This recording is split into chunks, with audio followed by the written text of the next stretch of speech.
NPC&D, we are missing Jimbo. God fucking damn it.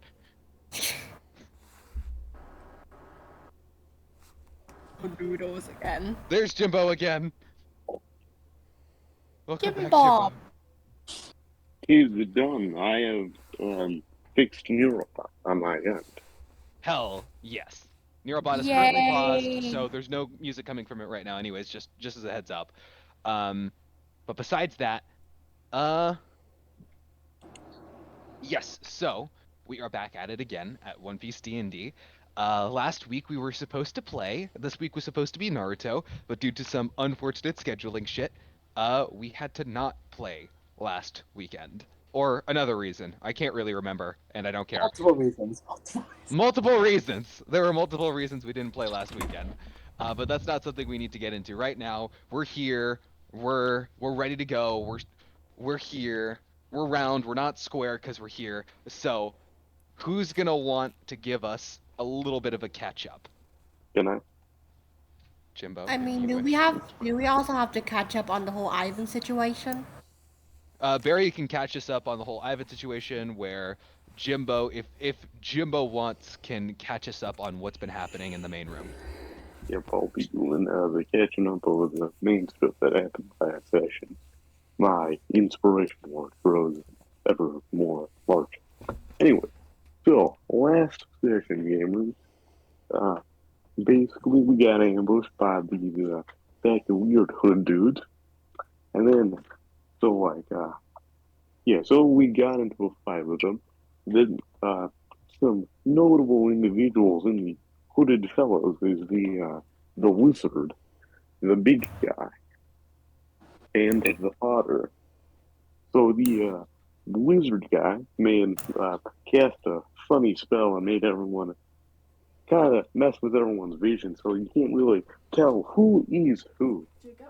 And so there's just been a lot of in. Go to Dutch Bros without him, and then go Ivan ran off to go find He's gonna go home. All right. in Delirious. Yes, not insanity. Yeah, Delirious because the individuals here are hunting down Tiberius for some reason. Hmm. Anyways, yeah, that brings us up to around now. The big guy, he got unshackled, so he's gonna be a bit tougher. Anyways, now to Barry. Not a Barry with this weather report. Weather report, JoJo's?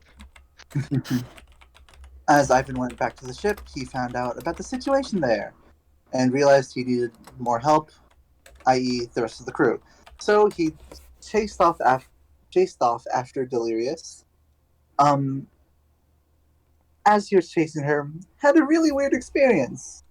Sort of lost himself for a second there, but he got back.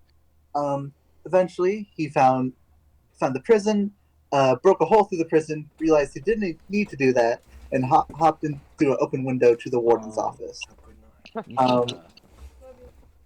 He sensed that Delirious was in a file case, expecting to be blown to bits. As soon as he opened it, he went to the side and opened it from the side.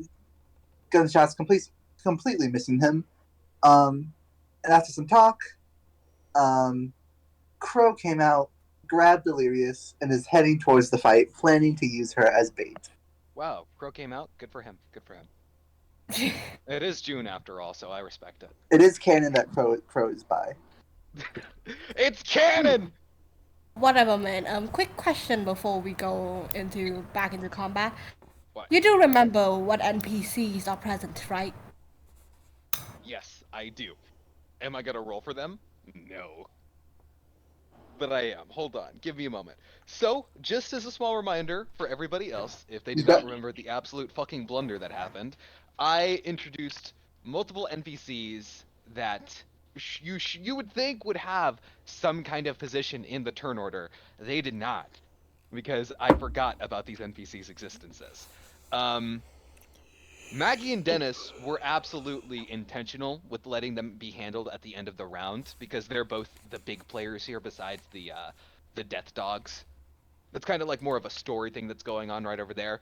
And also because, they're kind of preoccupied with each other more so than just the fight. But when it comes to the people who are actually here, who should probably be doing things, such as Coyote and Latikun, these people are going to need to roll for initiative. Just so they can finally join in. And also prolong Ivan joining back. So this first one is going to be for Latikun, who rolls an 11. Amazing. The second one's going to be for Coyote. Wait, where's the initiative Which is list? 7. It's going to be in bot commands. Roughnet just responded to it. And pens. Okay. It's also in pins. Wow. These guys suck. As it turns out, I'm not rolling hot tonight, gang. That's First two great. That's rolls of the great night. for us. We'll see if this keeps up. We shall see Whoa. indeed. Alright, so we're gonna get right back into it. Latasune. Just for reference there for Roughnut. And doo-doo-doo. It's Laddie Sune now. It's Latasune now. Lad the Cunning. No way. So if I press pause, what do I need to Unpause. resume? Resumes. Nope, Resume. unpause. Yeah, unpause. You know, the Jim Bob's Nope, always, it's not always wrong. unpause either. The Jim Bob is always wrong. It's neither, actually. What the fuck? I just got rickrolled because Never Gonna Give You Up is in the restart command for Neurobot. What the fuck? Dude, you're shitting me. Oh my lord. I cannot have shit right now. Da. Why would they do that? Unfortunate. Hmm. Maybe just... Oh, Yeah, you there we just are. do pause again, you know? Let's do pause again. Alright, then we're gonna go right back into who's up right now. That's gonna be Royal. Royal, can you continue us off? Just as a small reminder, just to bring you back up to board. Currently, the big boy just grew to an even larger size. To give you an example, before he was roughly somewhere around 6 foot to 7 foot. Now he is a towering 11 feet, and he is currently considered a huge creature as it stands. That the wizard, as you had taken to calling him, is standing back, and he's still sort of recovering from the shock of like losing the mask and kind of putting it back on again. And those two grunts that were kind of just the small fry just fused into one being that is now like 6 foot tall and has just pulled out of nowhere this gigantic sword, this gigantic katana. So now you're up, Royal. What are you gonna do? Alright, so as I remember from last session, I'm standing directly next to the wizard. Yes, that would be correct. It's moving time. Are you gonna Anyways, I'd shove this like... wizard into a locker? No. The Royal does not have any strength. The hypothetical. I'm going to I'm gonna stab him. Next best thing. Ooh. Oh, that does not hit. Unfortunate. But I can attack again. Ooh, Dual wielding. that Ooh, definitely minimum hits. damage. What's your sneak But- attack? Yeah, sneak it out because the wizard is currently unguarded. Yes. And that's 10 damage. Decent, but not 10, great. total of 6, so that's 16 damage. And is the dagger's not magical, is it? No, Yeah, the it's not. dagger's mundane. It's mundane. Okay. So, as you kind of slash with splendor, this wizard barely manages to dodge out of the way with a quick burst of energy to kind of propel himself. He manages to narrowly avoid your blade, but as you take your dagger, is someone leaving and joining back? Barreled. Barrel is. Big. Okay. All right. As you kind of like dodge out of the way, or as the wizard kind of dodges out of the way, you manage to kind of kite him into a specific spot where you then manage to get him to propel directly towards you, and then you take your dagger and sink it square into his chest. But as you feel it make contact, you feel that it's not being able to push through all the way. You're not able to make full contact. You're not able to get your full force into it for some reason. So the 16 damage is reduced to 8 damage because you attacked him with a mundane dagger. Yeah, this guy's, you know. But anyways, I think that should be a doable end turn. All right, next up is going to be Vincent. All right. Just so I know, the my magical flying dagger, it's still Yes. as own turn, right? You use your bonus action to command it, and when you command it, you can then take its turn after your turn is over. So yes, my bonus action. Yes. Cool. My main action, I'm gonna be taking my last Ivan's healing potion. I have that. I got that like 20 sessions ago, I think. I think I got around top 2. I want to say. I have 8 HP. Uh-oh. Look out for that, Vincent. Yeah. Look out for that. 44 plus 4.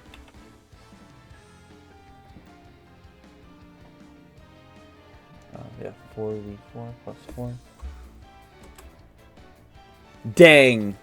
That sucks. Wow. Near minimum. Yeah. 18.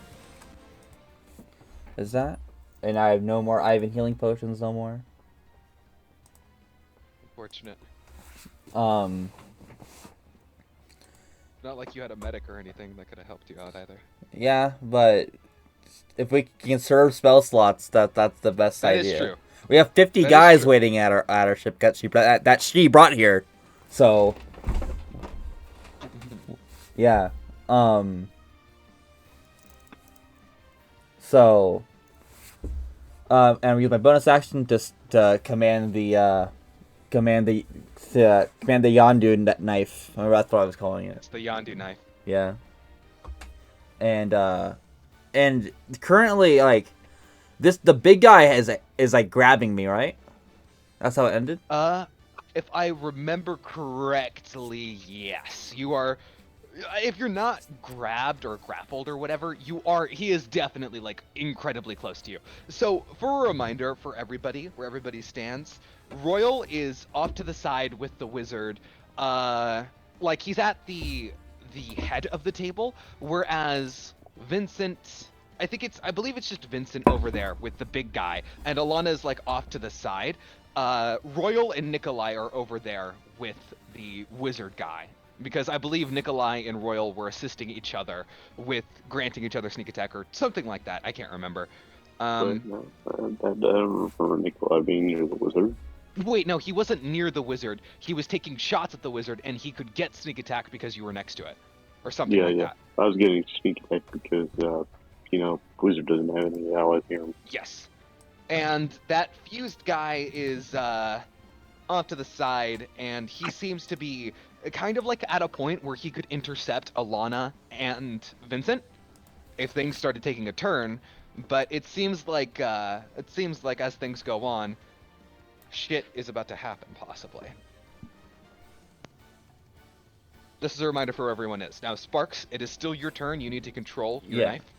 I'm gonna stab the big guy. Non-lethally.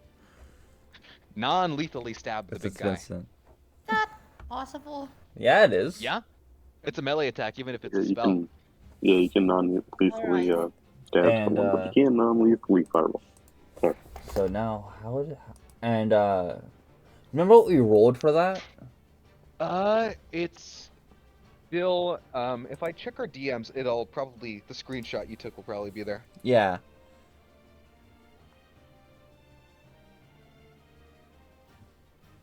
Okay, so your spell attack modifier to hit. When you hit, you deal 1d10 plus your proficiency bonus force damage. So that would be 1d10 plus 3 to damage. and you would be rolling. What is your spell attack modifier? My spell attack mod is 6 Dust- plus 6 dust. plus 6. Oh, Jimbo, you sound way better. What's up? Definitely. Yes, spell attack modifier Yeah, it's plus 6. plus 6. Yeah, Okay, then roll a d20 plus 6. sweet. A d20. Yeah, this is for your Oh, to hit cool. with the dagger. Oh yeah, This is yeah, for- duh. I was like, wait a second. Did you think I was asking you to roll Yeah, a d20? I was damage like, what? What the d20? How am I getting the die? No! d? No! Sploot. Not 20, Jesus fucking and I get a will fire. Hold on, give me a second. I give me a think that's second. how it works. Bro, Doc. Damn. Vincent, it's back to back. Not one with man. I Oh regret. my God. I regret. Oh man. God. For thinking I shouldn't give up the subclass. Okay, you can roll me 2d10. No, we're doing crunchy crits. Roll Yeah. me, that's maximum damage, so that's a total of 13 damage. Roll me a d10 plus 3. All right. It's been a bit. It's been a solid minute, so I kind of forgot about the crunchy crits. Cut. Cut off his mask again.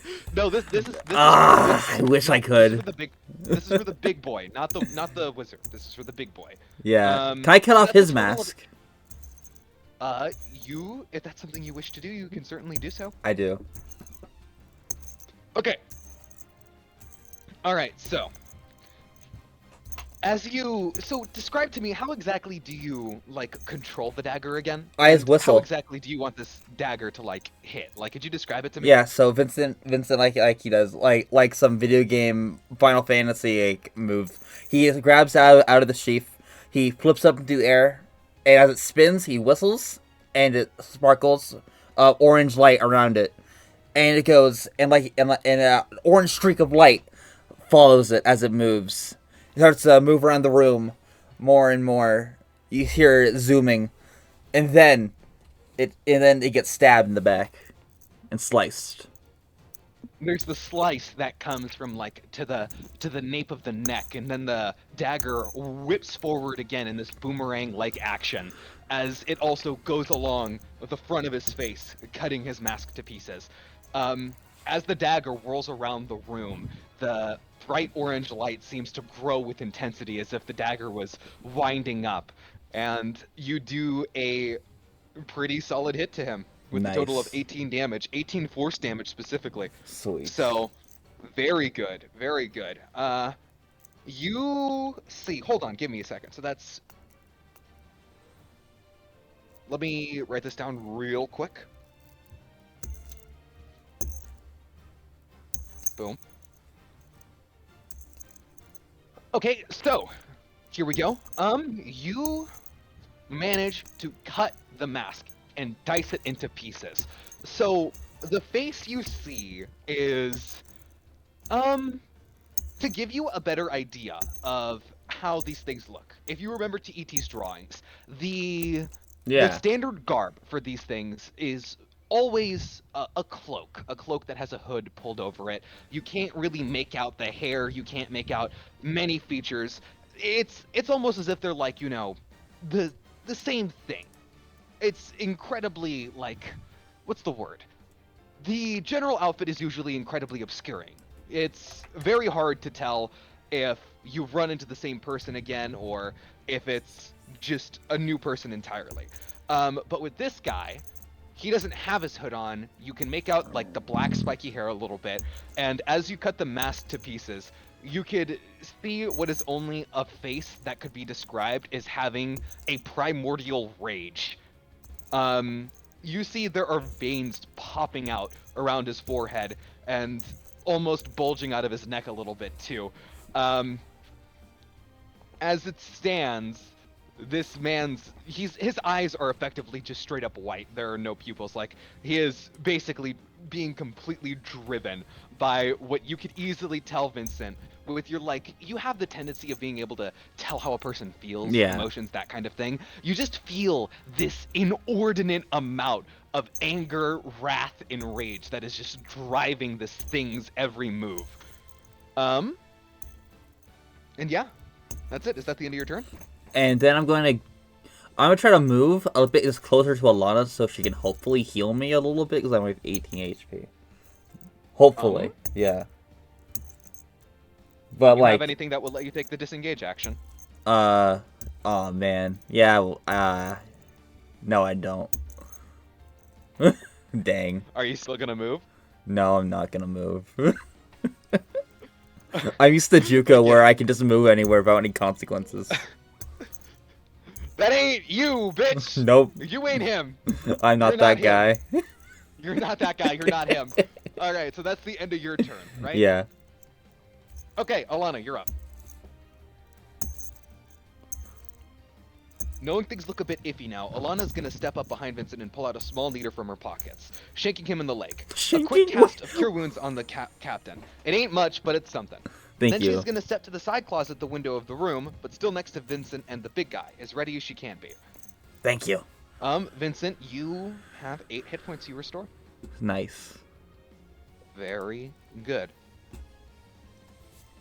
End of your turn, Alana, I'm assuming? Alright. Perfect. Up next is going to be Nikolai! Alright.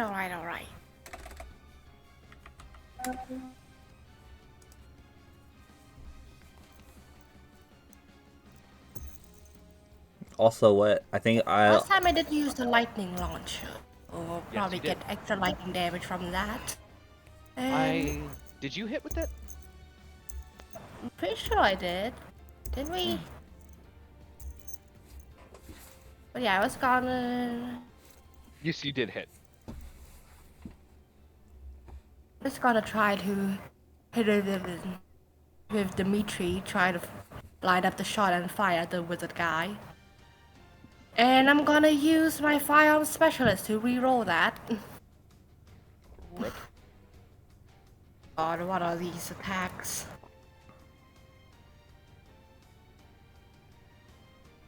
17. Yeah, that hits. That one hits. With sneak attack and sneak attack and lightning damage, right? Could you bring up the lightning launcher's effect again? I believe so, yes. You do get the sneak attack still.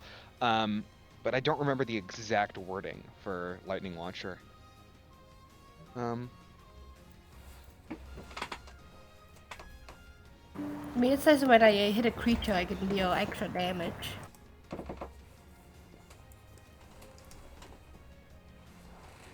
This is, If once not, each it's of your fine. turns, when you hit a creature with it, you can deal an extra 1d6. That's with the lightning launcher specifically, I believe. Well, yeah. Sneak attack it is. So that's 20 damage? Did you use your bardic inspiration, ET? I don't think so. Yeah, I don't think so either. I think that I think you still have that. Then you still have it. Just letting you know. It's also with any weapon. Okay. With how it specifies, once on each of your turns when you hit a creature with it, I figured that specified the lightning launcher specifically. Counts as a...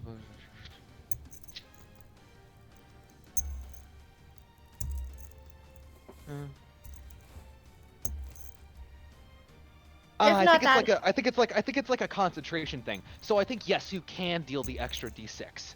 I believe that is something you can do then. So if you I suppose I'll just take it as the d6 you just rolled right now. So that's a total of 6 extra. So you rolled 26 damage total right now. Mm-hmm. So 26. 26 damage. Yes.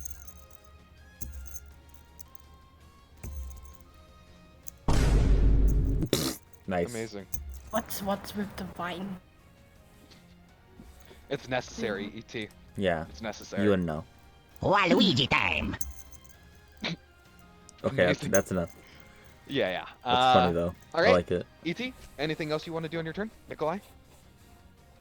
That should be all I can do. It's the I was You gonna say can. it's the hallucinate. The what's the thing that happened last time where you can't see anything going The on? hallucination. Yeah. Yeah, I was about to say actually you can look through Vero's eyes just real quickly just to get an idea of what's going on. It seems Vero and Ivan are on the move. They have not entered the prison yet, but they are on their move. They're on the move currently.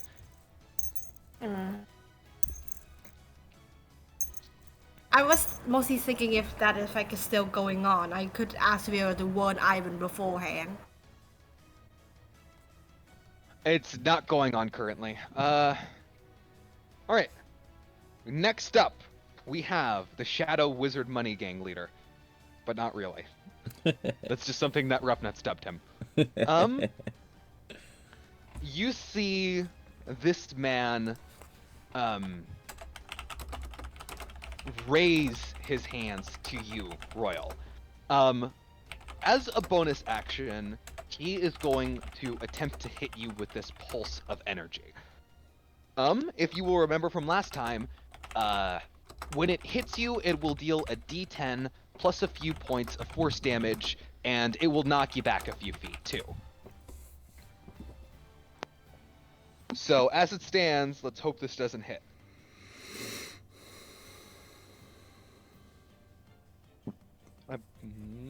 Yes. Dirty 20. I'm assuming a dirty 20 hits you, Royal?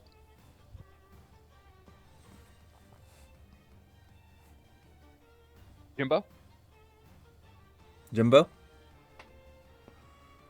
You're muted, pal. Maybe he's AFK. I'll let him know when he comes back then. Let me just do this real quick. So that's 8 force damage to Royal, and Royal is knocked back 15 feet. Then on his main action, you see this man raise his arms once more. It appears that this is definitely similar to the movements he was doing previously, where he made everybody incredibly confused. But this time, what he's doing does not appear to be affecting everybody. It appears he is affecting himself. On his next turn, something is going to happen to himself. None of you guys can tell what. But something is going to happen. It looks like he's preparing for something. And that is the end of his turn. Big boy's turn. Oh man. He's So- not the biggest fan of me. You see Vincent right now. You see this huge hulking thing Yep. just staring directly down at you. His hand could So- wrap around your waist incredibly easily. Yeah, probably. But I'm dexterous. Jimbo, just to let you know, you're back. Can you hear me, Jimbo? The mask.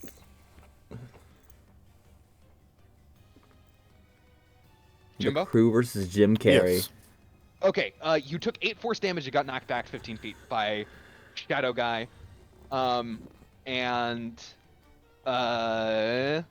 He appears to be charging up for something to do next turn that's going to affect himself. Literally 1984. All right. Literally. So you see, Vincent, this man goes to grab you. He is going to make a contested athletics check against, you can choose for an acrobatics or an athletics. And I will let you know right now, this is not a standard grapple. I may or may not be taking a page out of a book of a previous villain right now. Oh but no. better. Alright. 15. I don't think that makes it. We're gonna say. He ones up me! He runs up you barely! I'm gonna use. Do I? Wait, what? Did I get a inspiration from that? That 20 I You did? did get an inspiration, yeah. Screw this guy. Are I you got- gonna use I it have to a give 20. yourself a plus 5? I have a 20 now.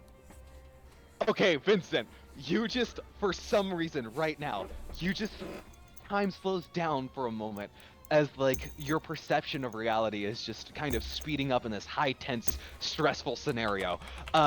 You can tell from like that pure emotion and like a flinch in his body language that he's going to go for a grab. As he runs, he rushes, he tries tackling you effectively.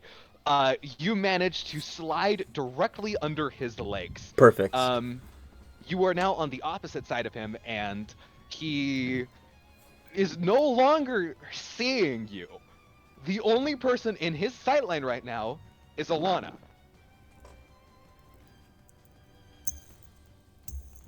So, just to describe for you, just as a reminder, Vincent, you and this guy were tussling on the table a little bit. Yeah. You guys were right on top of the table. From the sheer weight of what you guys were doing, the table got absolutely imploded in half. Yeah. Alana, you see this big hulking brute pick up one half of this table, bring it up above his head, and attempt to slam down you on it. So, he is going to make an attack roll. He doesn't need to move. You are within range as it stands. That's funny, roughing it. And he is going to use a special ability to do this at advantage. See, that's why he used the special ability to do it at advantage. Yikes. A 17. Does a 17 hit you, Alana? I think that would barely hit. It would have been amazing if you rolled another natural That would one. have been really funny. A hockey Ooh, reaction. smart.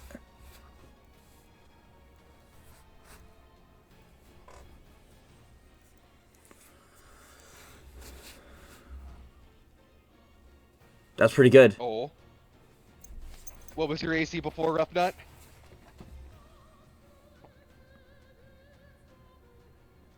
Dang it. Meets it, beats it, barely. Oh.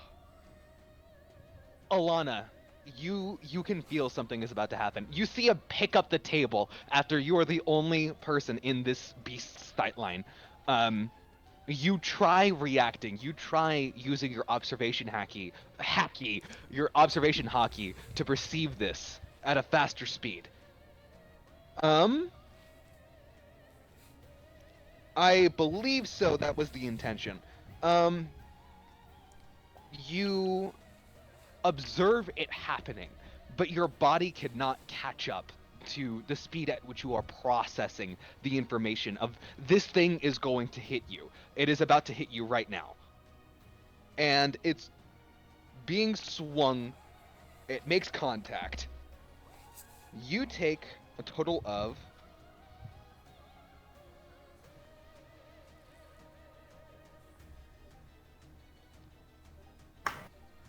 50. Yikes. Holy shit. Holy crap. 20 bludgeoning damage. 20? 20 bludgeoning damage. I don't think she has she been hit before though earlier. I don't think she was. Okay, she should be fine, but yikes. No, Alana doesn't have the shield spell.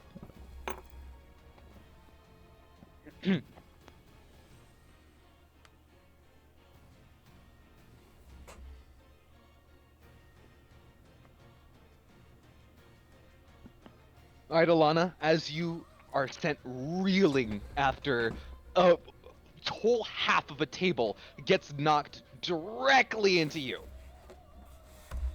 It is the end of this guy's turn as he throws the broken in half table to the side. It's now Latacoon's turn. You see Latacoon off to the side fighting a few grunts. These pirates appear to have been attacking him directly too.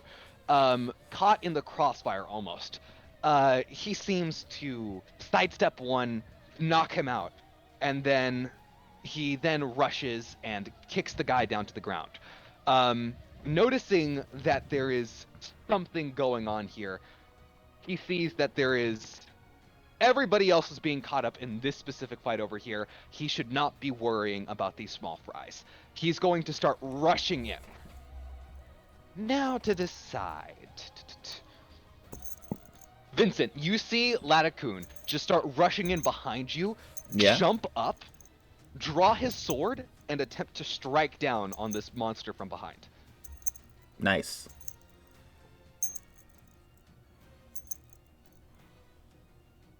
Yo. That doesn't hit. No! You see him raise his sword. He brings it down. And it just tings off of this thing's skin. Vincent, I would say because you're close up and you saw it happen, you could see just a tinge of black and just come off of this creature's skin as Yikes. Ladakun made contact with it with his sword. Can he flank? Yeah. Can he? Yeah, because Alana. You know what? Alana's right there. You know what? Yeah, I'll allow it. That hits! Yes! You see Ladakun just pass through. Like, the sword first tings off of this thing's armament hockey. He then, after landing on one knee, just swipes the sword, going directly for the legs this time, managing to make contact.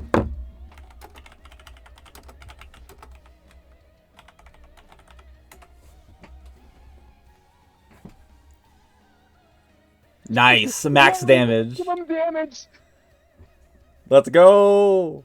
Unfortunately, he does not have a magical sword, so that is halved, but he Aw. still deals 6 slashing damage.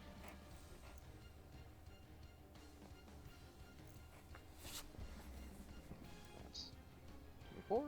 Boop, boop.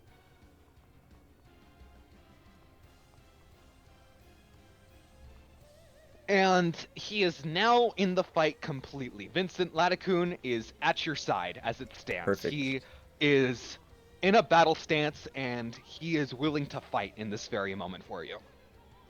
Awesome. Next up are the 2 grunts that just got fused. You would see this pair that has become one draws their sword from its sheath. This long, spindly blade. A long and thin blade that appears to be a sort of katana of some kind. A nodachi, to be specific. Oh, frick. Rushes forward. That's funny.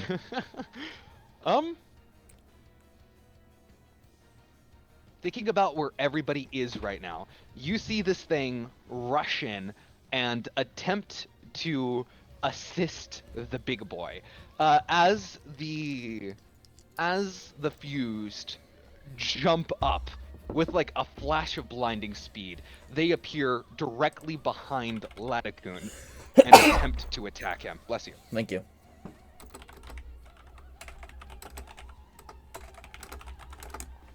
$23 hits. Second attack. 22 hits. Uh-oh. So what should we call you? Copyright infringement. So Ladakun takes both of these hits.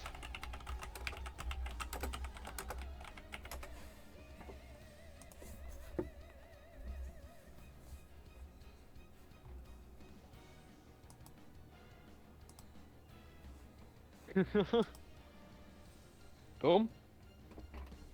21 damage.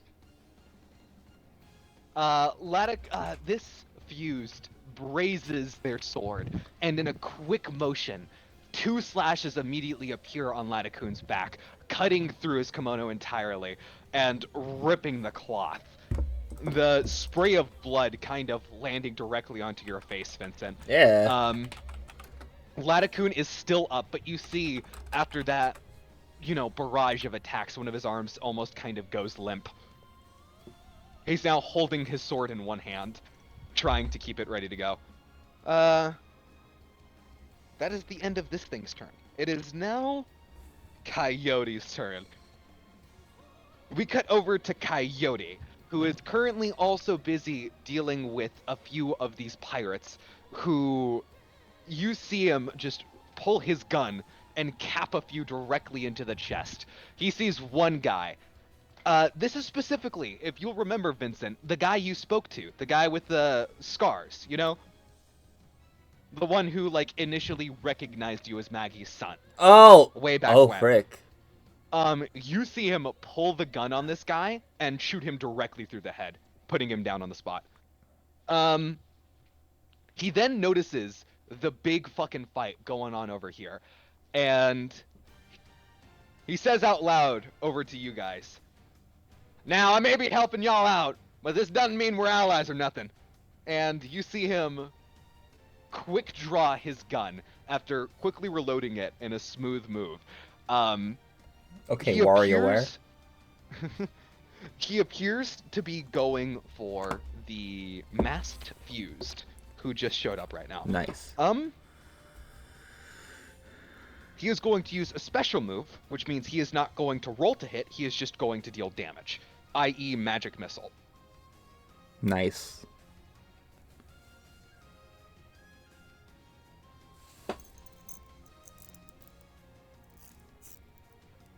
For a total of... Yikes there, boyo! For a total of 13 damage, as you see Coyote just unerringly draw his pistol and just put 4 shots directly into the back of this thing. It seems to make it stumble, but it's basically still completely fine. And here's something specifically you'd note, Vincent, once again, being up so close to it.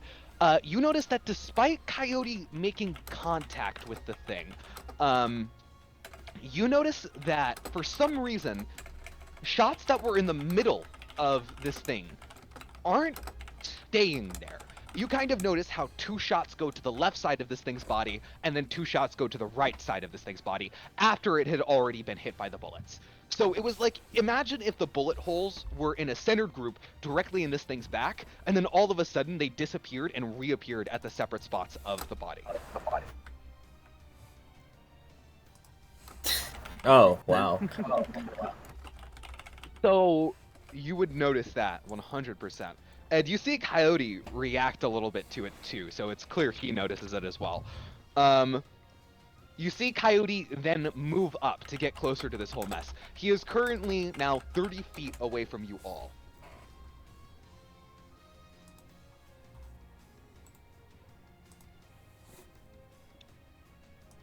Dealing... doo-doo-doo.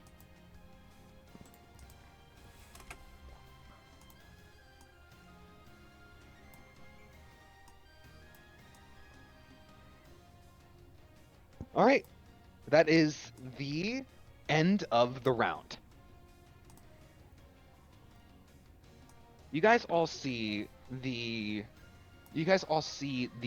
various troops, the various pirates, the various marine foot soldiers just start rushing around, and there's just utter chaos in this room right now. After the effect had worn off, nobody is there to organize their troops. Dennis and Maggie are too busy locked in a battle for either of them to take control and to kind of reorganize their people. There's utter chaos here. Not one side is able to regroup and reorganize.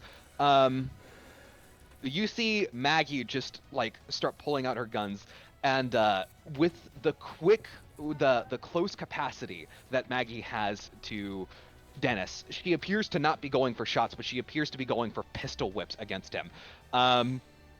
As her rifle is knocked out of her hands by Dennis off to the side. Maggie's pistols, the butt of her pistols, come down from above her, and Dennis raises his sword to block both of them at once. It's clear that both of these people are incredibly evenly matched, but they are slowly but surely chipping away at each other's resources and stamina. I gotta give Now- them a freaking lecture later. The plane. It is now round 5. Royal, you're up. It's Morbin time. Alright, so... am I near any individuals, like big guys? Yeah. Or am I just 15 feet away from the wizard?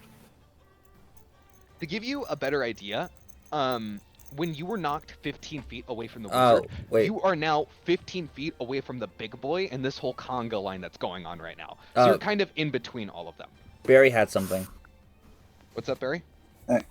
So I just want to take a quick thing, because the pro would be curious. I imagine I have like a few, like I can actually talk and let her like respond since I'm carrying her. Hey redhead, why did you run anyway? Very confused about that.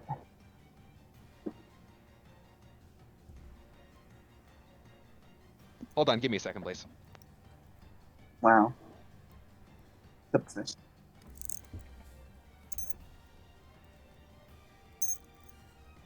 right, sorry about that. So you see, because you're kind of like, how are you carrying her again exactly? Kind of like the back for a shirt, and just kind of like you know how like a Yeah, like mother the cat scruff. would carry like a kitten, kind of like By that. the scruff of its neck, yeah. Yeah.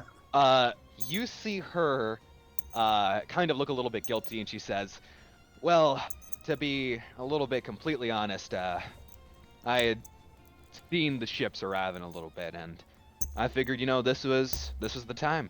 This is when it would be happening. So I just You decided to move on." cold-hearted bitch. Dang. I like it.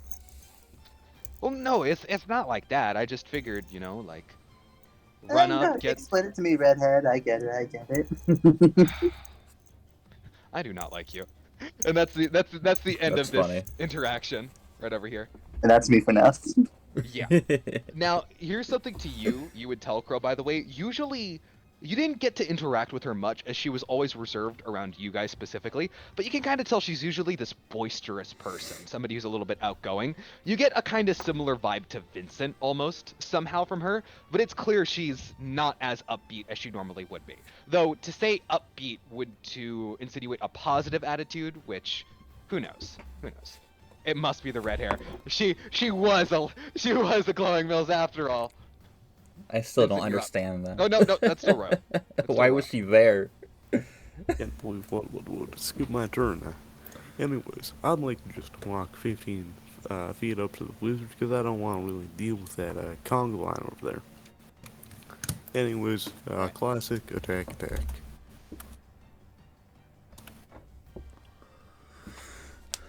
And that misses. That does miss, yes.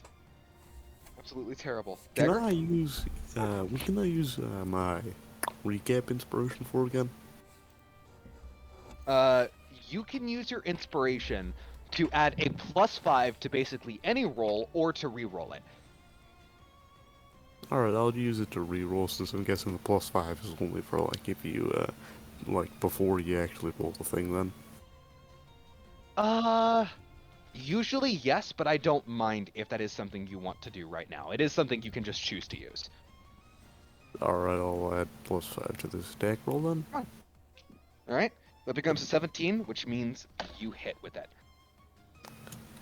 And that activates the funny magical sneak attack. Ooh, bad The damage magical roll. sneak attack, that is funny. So that's a total of 21 magic damage. It's very good music, by the way, Barry.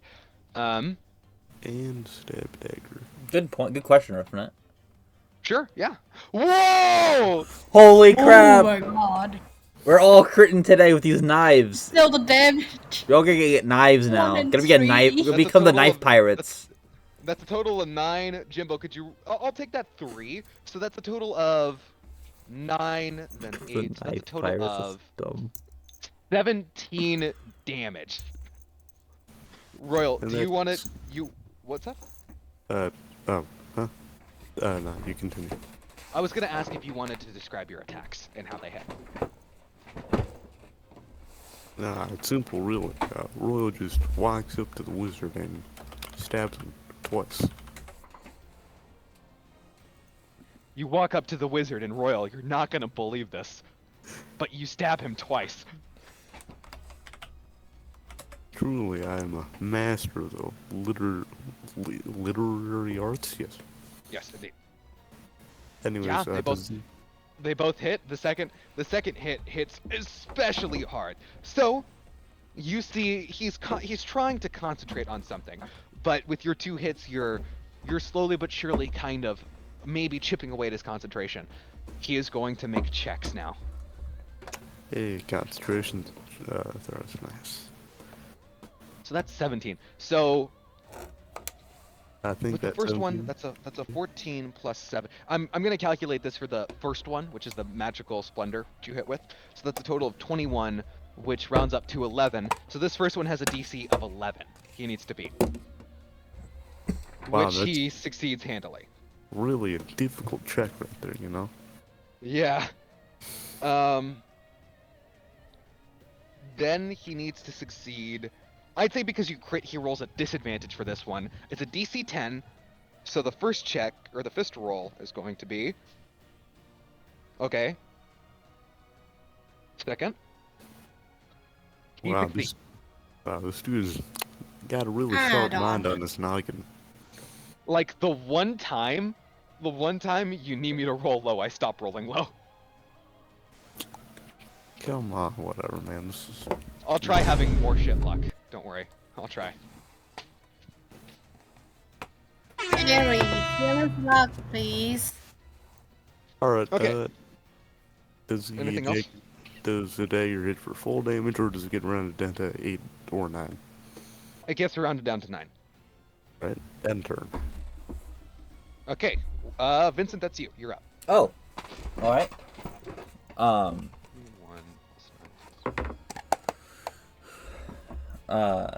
So I'm going to use my bonus action just to command the dagger, but also as my main action, I'm going to go to my parents and use counter charm to make them stop attacking each other. 'Cause I think I hope that's why they're doing it.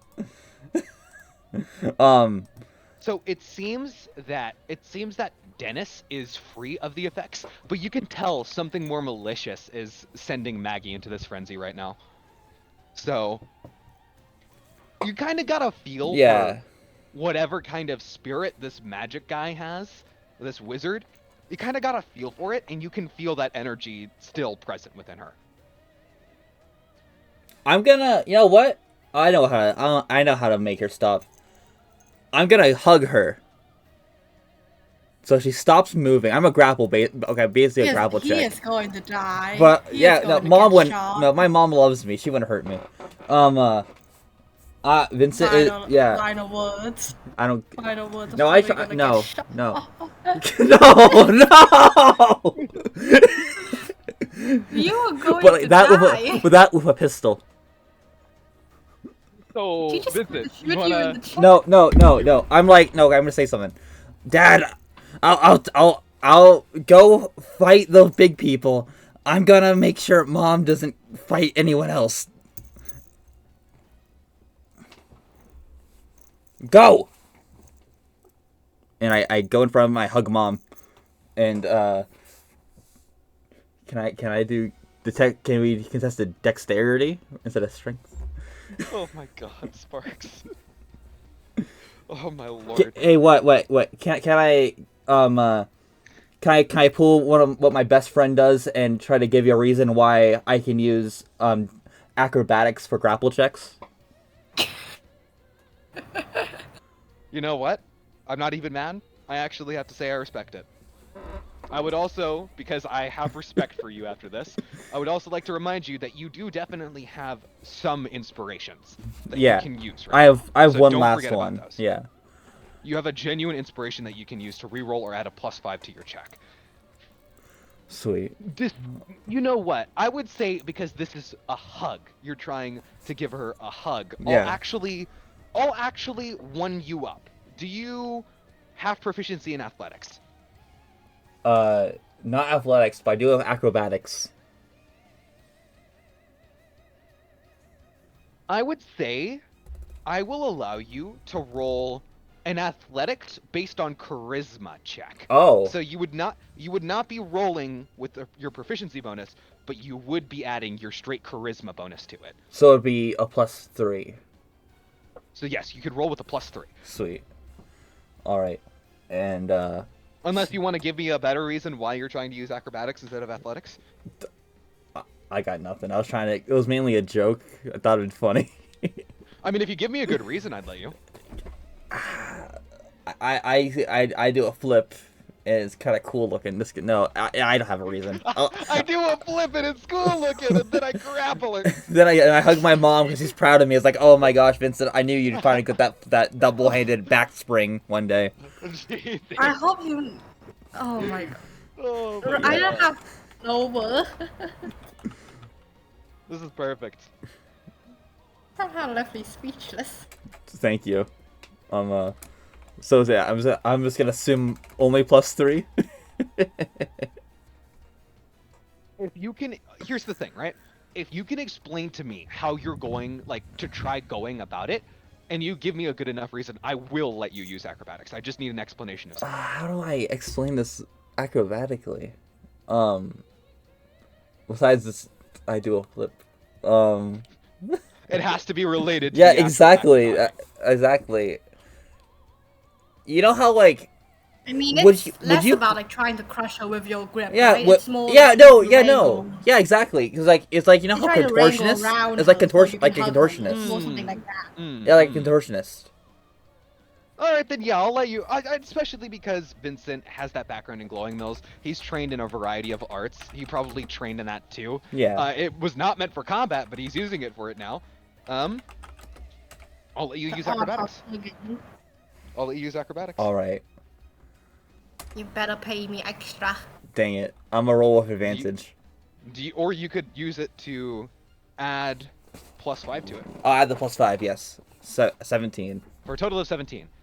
Mom, Maggie is going please. to try. calm down. We're We need to gonna fight see, and these weird people. I'll ask her to roll at. I'll let her roll at disadvantage because of the nature of this. And does Dad go and man up and fight the people, or does he want to keep fighting his wife?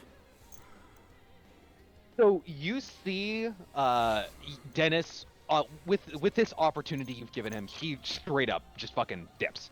It's clear that like he was caught up in the battle with Maggie. So you get the idea that Dennis and Maggie were locked in battle because Maggie continued to relentlessly hunt down Dennis. So Dennis was trying to move away from the main battle as to not get caught up with that as well.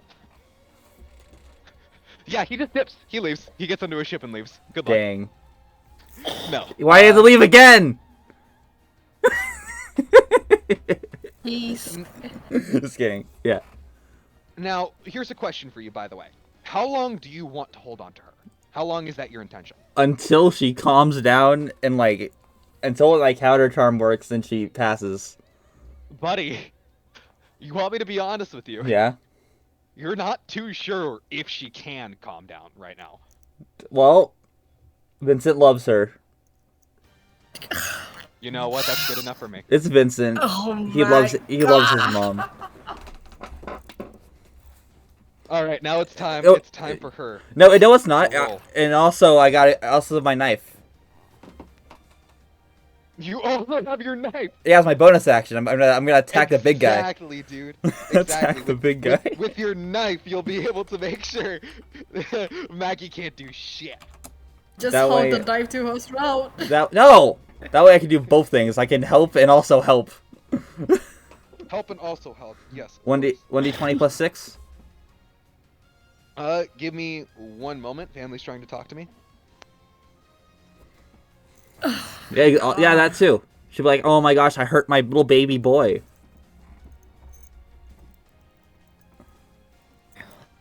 I'm attacking the fat guy. Have you guys all? I've been imagining gluttony from Brotherhood. Have you guys also been imagining gluttony? That's what what I've seen. Oh yeah, I can see that too. I'm imagining Delta's Mini front? Stallion. What Jimbo? What Jimbo? Oh, this is an anime thing. Yeah, it's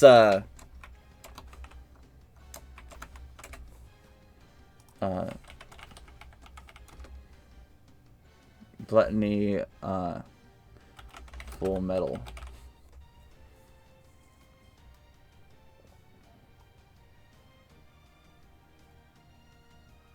I'll just Google it.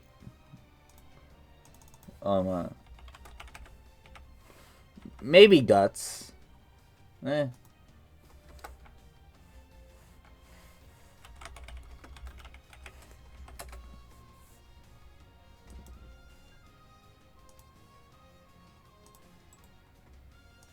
Yeah, but I've just been seeing Gluttony.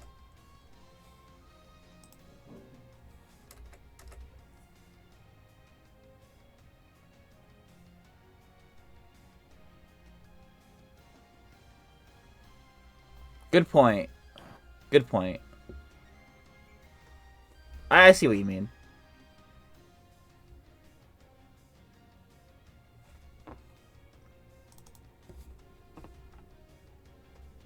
Oh yeah, I guess yeah. My little sister, she really likes Overwatch, and she showed my mom some characters, and my mom said Roadhog was her favorite. Or it was Ivy said it as a joke. So.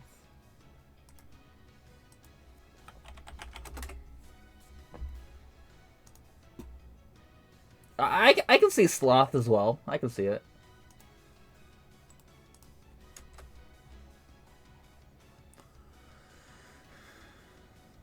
Good point.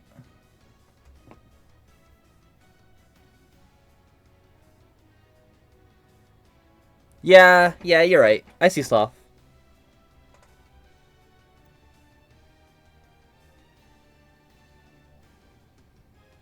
It's so weird they made Edenau's mom into Sloth in the anime of the first one. What have you guys been seeing Fusion as looking like? Because I've just literally imagined like a really. I have been thinking Vegito. I haven't been thinking that, but I definitely like that similar build. I'd say.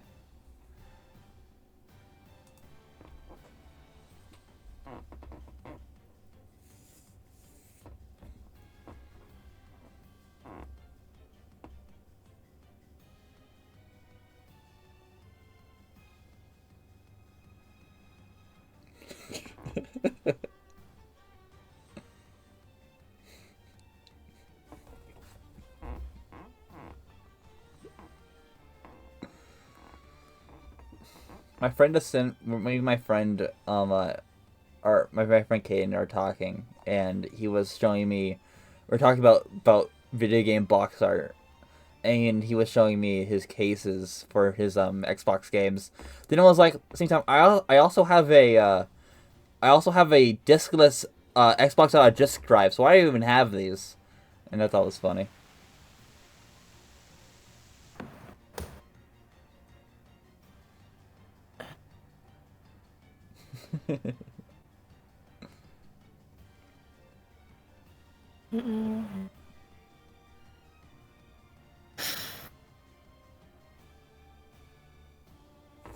Ooh, that's a good one.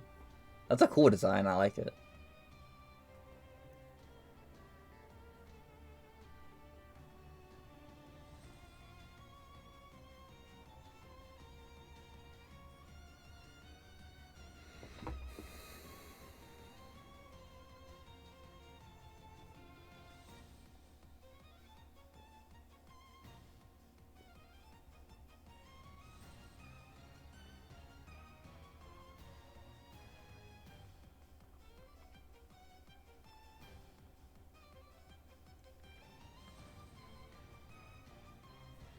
What is talking to family right now? I believe. I really hope my hug works. We got sued.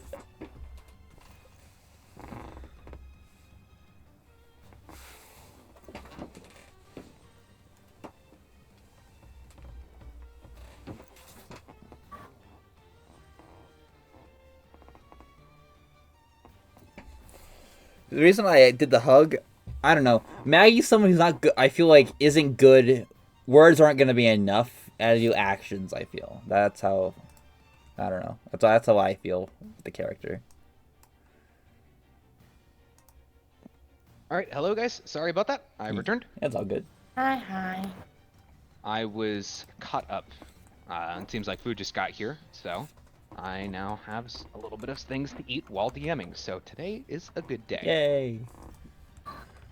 I am now inside though and not in my backyard, so I'd like to apologize ahead of time if things are a little bit loud. It's all good. Um, So I'm gonna stab this guy non-lethally with the Yondu knife. Is that all good? I'm now rolling for Maggie because I still have not done that. I know. That was my bonus action. You want to stab the wizard or the big guy? I'll say the wizard. Yeah, Make the attack then, homie. you got it. Dang it, I don't land. Your knife just you try whistling a tune, but it's not enough. Your lips are too dry, Vincent. Oh no! Your dagger's trajectory. I don't it's have not any straight. lip balm. You don't have any lip balm. You're out, Vincent. I'm You're out. It's one weakness. Chapped lips. All right. That was funny. That was funny. Now, here is something I will say. If this does fail, you still provided an opportunity for Dennis to try moving forward to get back into the fight. Yeah. Actually, to assess. Mom, snap out of it. Natural 1, holy! She rolled a nat 1 and a nat 2! Dude! Oh my god. I think I used the wrong modifier too, but it doesn't even matter. Yeah, I did. She's supposed to have a plus 10. Oh my god. Dude! So should I have like a Oh plus? my Should I- lord. so what? 13 make it? Whatever, man. Your 13 makes it. Oh really? Or whatever the hell you have. No, dude, I think you didn't even need to use your inspiration, honestly. It's a little bit late, but Oh I no, even think you no, I needed to use didn't. it. No, because it was a plus 10. She got a She got a 1 yeah. Oh, she would have got for a 12 total then. of 11. Or not yeah, she would have gotten that's a total of 11. Because she's okay. supposed to have a plus 10 to it. Okay. I looked at the wrong skill modifier. So, Vincent, you just run forward, and Maggie's guns are still raised, and she's about to try taking the shot on Dennis, but you kind of block her view, and it's like you're not snapping her out of it immediately, Yeah. but it's clear that you just make her stop for a pause, and just you wrap your arms around her, and you pull her close for that hug. Yeah. And it's just her arm is still raised with the gun, but her arm's shaking a little bit under the weight of the gun and maybe her own actions too. But it's clear she's you've stunned her effectively. Yeah. Imagine not having to be able to hug your own child for the last like 20 years. Yeah. Yeah. So sad. Imagine having parents. Imagine Yeah. having parents. Yeah. All right. And so I'm gonna attack the big guy now. Oh no, I did already. I did already. You already. already did that. You already did that. yeah. It did not work. Nope, it did not work. Did not- I have chapped lips. Really? Not the chapped lip. Alright, Oh, and I think that's God. it for me. All right. Now, we're gonna see Captain Elysium join the initiative. Okay, he's gonna be rolling a solid +5 for a total of 8, Dad, come on. which means, oh, the fusions are going before him. Oh, he wrote initiative. Okay. Yeah, he just rolled I initiative. thought he wrote a hit. He's I was in the like, fight. why aren't you good? Why aren't you good? Help his parents You get me live their for miss. milk 16 years ago for this. You've been in the government. Serving a government soldier for 23 years. What's wrong with And you, you man? can't even swing a sword? Yes, that is now Alana's turn.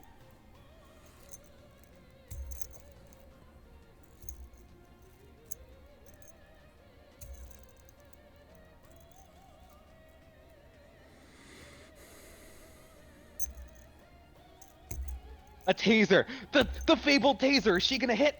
That's awesome. That's She so. hit! Let's go. And he can't take reactions anymore. Perfect. At least until the start of his next turn, he can't take reactions. Great work, Roughnut.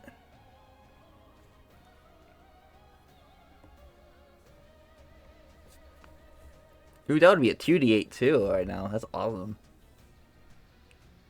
For a total of 8.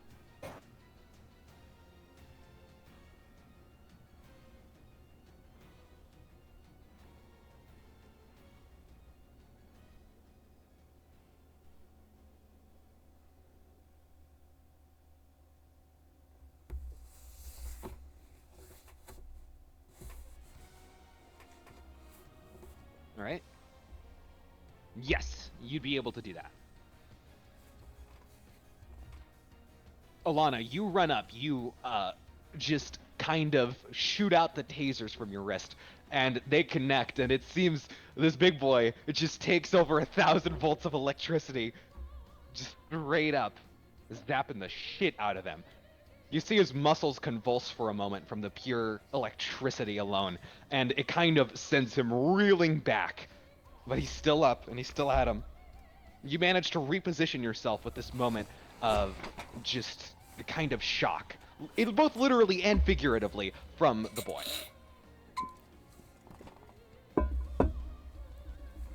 Hockey +3 damage. He takes +3 more damage for a total of 12. You manage to use your observation to kind of find a pinpoint in his defense. Just a specific muscle that was going to convulse the most. You hit it, you deal that extra +3 damage. For a total of not 325. Oh god, no. Wow, you managed to deal 325 damage to him. You kill him instantly. You pull a Minotaur. Oh, I thought she rolled a 9. Bro, hold on. Let me just, I don't know why I thought of 9. That's let me just do. Oh, it's because I was looking at that. That's why I thought of 9. Okay. All right. So, is that the end of your turn? All right, solid. Snake. Jimbo's going to be back soon, so we're just going to continue without him, just to keep this going. It is... Ooh, we're going to be getting here soon. Nikolai, you're up. Yo, easy turn, yay. Alright, let's see. Not much to do. Try to get the wizard guy. I guess I try to get the wizard guy. Try to see which one would break. Got a wizard money gang. Let's go. We love casting spells.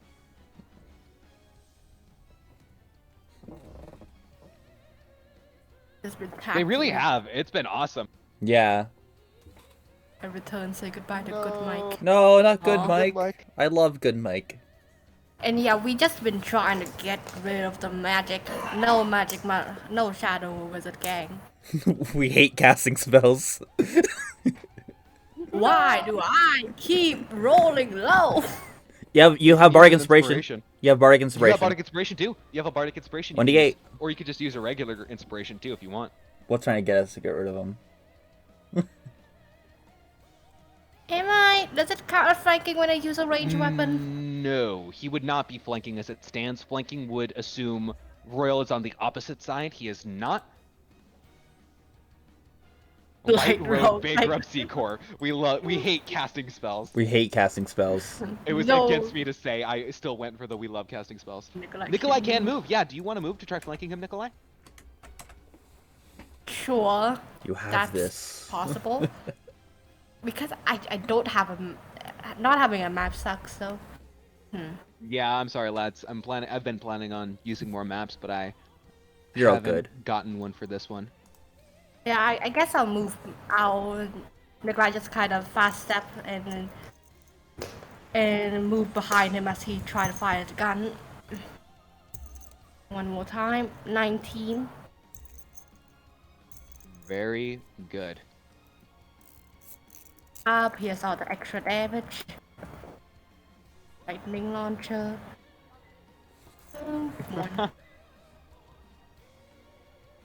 Uh, And sneak attack. You want AET? You want to really kill this guy and just use some Bardic Inspiration, use some thunder damage to him? I mean, I'm already They'd have to be within 5 feet to do that, and they're attacking at range. Oh, I see. So a total of 20 damage.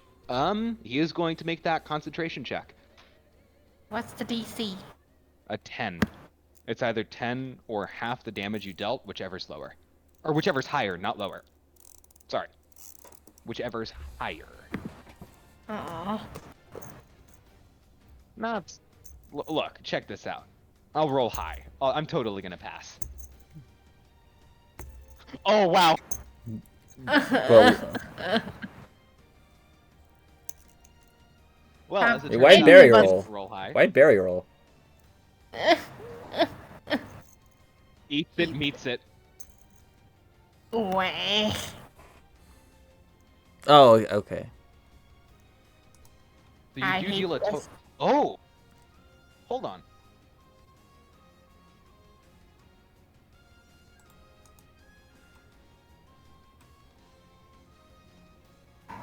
Hmm?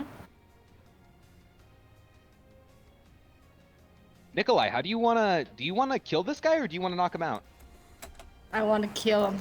Yo. Shoot him at the... Yeah. Shoot him. Okay, I don't think you could choose anyways because you're using a ranged weapon, right? Alright, Nikolai, Yeah, describe me- it. How do you want to do it? Nikolai just kind of sidestep as the wizard is dealing with Royal, and without as the wizard turn around, like his face meets with the with Dimitri, and Nikolai just pulls the trigger and blow his head off. The man's lifeless corpse falls down to the ground. I mean, I did shoot You his see- face. You that see, should count as he for falls down to the ground, you did manage to shoot through his mask completely, but he did just get shot in the face. You can no longer make out any details of his face, as his limp body is now just there on the floor. Nice. And that should be my turn. I don't think I have anything else. Great work, E.T. Can I steal his stuff? You can be a Juko later. Can I steal You don't get- stuff? Nikolai, can you make me an insight check? Why? Oh, no, yeah, you're right. Can you make me an Arcana check? Doesn't. Oh, good question. Do this little one. Nice. 17. Mmm.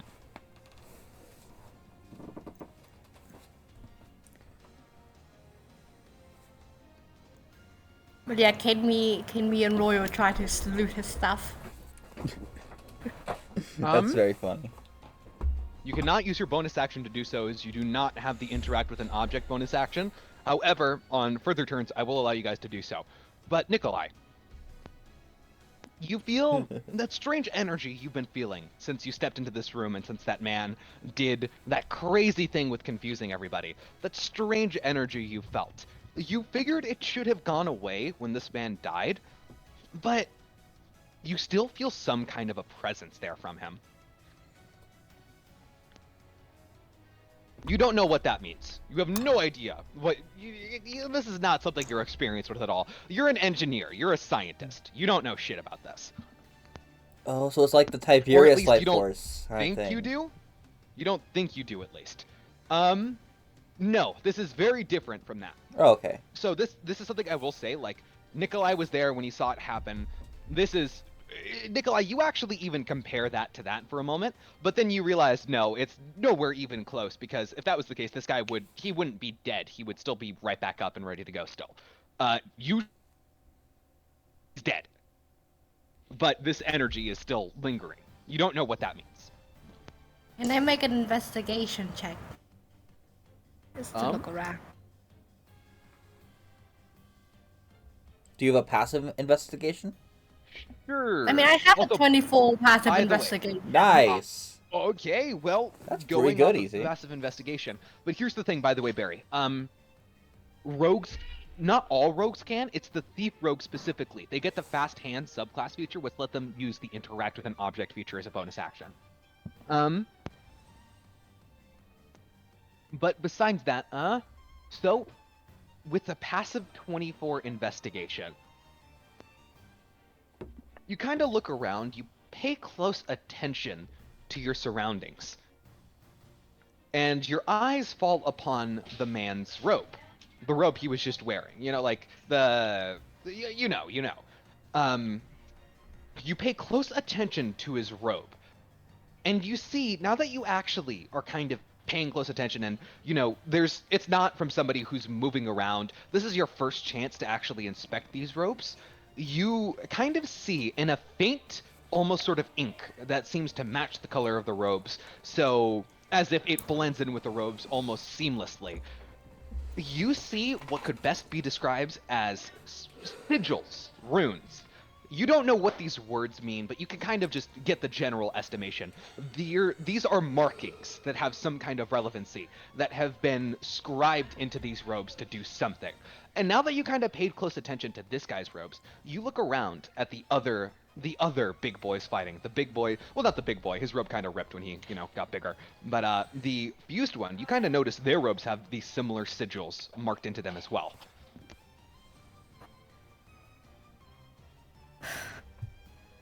Burn their robes off. Burn It's kinda naked. What's wrong with Something is inscribed into these things. They may be what giving them these powers. Good point. Good point. I didn't expect you to strip them. I said burn them, not strip them. I know. Why do your mind always wander to? No, it's not. No. Not naked beam. Oh, are you thinking that they are just straight up naked without their robes or something? Well, it's a robe. You've never seen one You've never taken their robe off. Never seen them. It's the like big guy has though. The top half of his robe is gone. Yeah. Oh hey, these things have sigils on them. They must be what giving them their powers. We should take them. We should destroy them. Why are you And then you guys are just why are you asking? No. It's ET. It's a joke. It's all good. Yeah. No, I didn't get to do it. Not yet. But so here's the thing. I guess because this is something I need to address directly. I guess. But yeah, they're probably wearing something under those robes. But yes, is that the end of your turn, Nikolai? You have a bonus action and your movement still.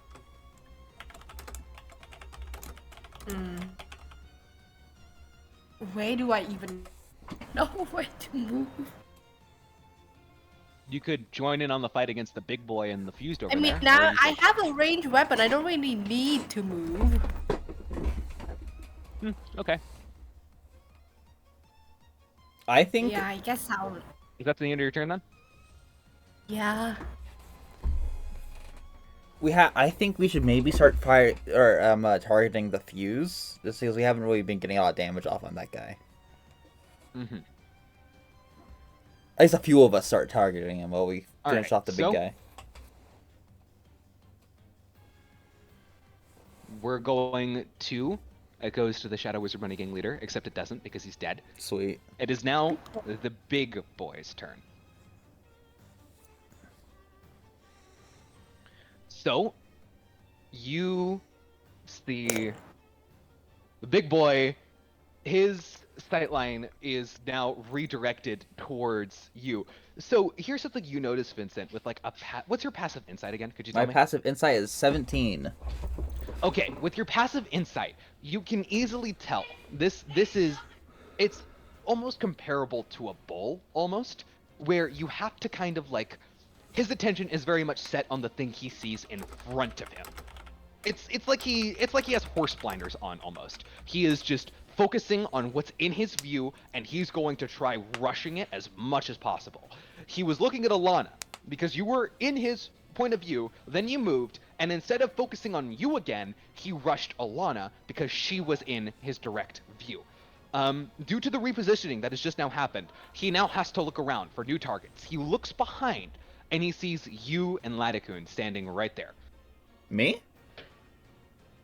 Oh no, right, no, because you moved. Yeah, I you moved. Right, no, you're good. You're good. Yes, you're good. You're good. You're I'm good. giving my mom a hug mid combat.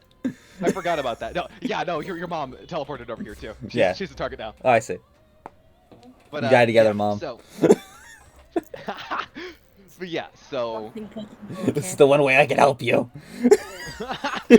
you see just the guy spots Latticoon alone, as well as Alana off there, but Latticoon's the closest to him. You see him just wind up his gigantic fist and just try punching Latticoon squarely in the chest. He'll be fine. It's Latticoon. He's fine. He's a samurai boy. So because he is doing that, he does not have that. He has God's Here's love. the attack roll. That succeeds. What about God's love, huh? Did you? I've been telling you guys he's not a self-insert. I have no care for him specifically. I know. Sure. I reused art because it's convenient. That's fine. And Just you wait. also reuse names too. Just you wait till we get the Because it hero was hour. convenient. Sure. Okay, so this is an unarmed strike, so this is just. Okay, so he's gonna be rolling that plus this, so that's going to be. All right, that's gonna be a total of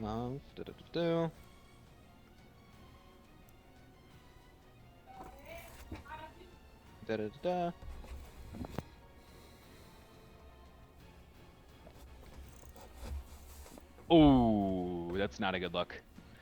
See? 7 damage. I forgot to add his modifier to that. Dang. So, he recoils back his fist, and then he just lands the punch directly in the middle of this fucking guy's gut, of Latticoon's gut. The air is knocked out of Latticoon's lungs as he kind of tumbles to the floor a little bit, but he's still up and he's still raring. He ain't out of it yet. He didn't hear no bell, but he is incredibly fucked. God damn it! What? Why? What happened? Look at Visuno, Mike. I know. I'm trying to find out why did Barry at him. Because I was gone before then. Oh, I see. I wasn't here yet.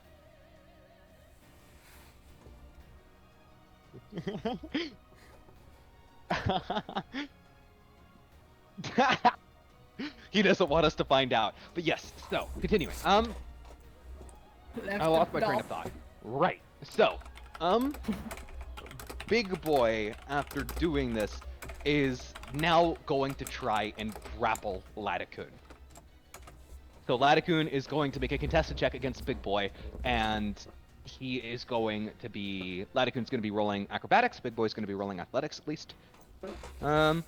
Big Boy first. Oh! Latticoon shall roll his athletics. Or acrobatics, not Come athletics. on. No. No.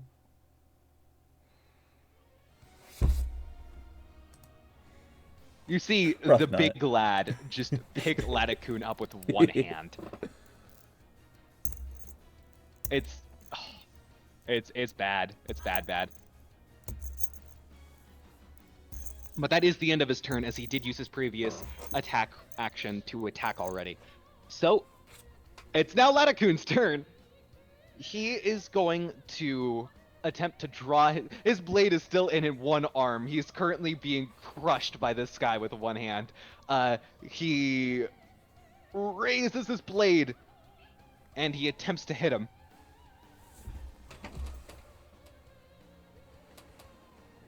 Natural 1. Dang it. You see, as he raises his blade to stab down into this guy's arm, that same black hardening just rises up around his arms, and the blade shatters entirely. What? Latticoon's sword is now useless. Oh no. Alright, maybe I can give him my boomerang. He then uses his bonus action to attempt to escape the grapple. Yeah, effectively. Oh, that's... Well, Kagami has like a metal Didn't bat he- now. Does he have 2 swords or 1? Oh God, I can't. I don't even know what to say because didn't Ladakun say that these weapons have feelings that he can see them specifically? Like, Oh, that would yeah, be like yeah. my friend. If you guys remember back, to Ladakun personally, every object he has a story. They have a name. They gained a name through being there for him when he needed them most, and to him, these weapons have souls. That could be literal. You guys don't know much about souls yet. So his sword just died to him, basically. Oh God. That's what I'm saying. I wish I was able to comfort my buddy right now, but So now he's going to attempt to escape. He is going to make that check. Acrobatics. Oh, Nice! He was a 19! the power One of more time. grief, not God's love, the power of being Yeah. sword love. Hey, You see Ladakun with a deep guttural scream just manages to his brain goes out in this moment. He's only acting on pure impulse right now after he lost something incredibly close to him. He bites his teeth down into this guy's hand, and the guy gives a small grunt of pain as this grip loosens just enough for Ladakun to wriggle out. And Ladakun, now standing there with shattered bones, a limp arm, and a lack of a sword. The sword hilt is still in his hand, and he raises the sword. Only just the hilt. A bit of it, the sword is still broken off. There's that tiny little bit, that tiny little metal bit that's still attached to the hilt of his sword. But the blade is completely severed. The blade is shattered all across the floor as the metal fragments slowly start falling around him. That is the end of his turn, as he can't really do much else.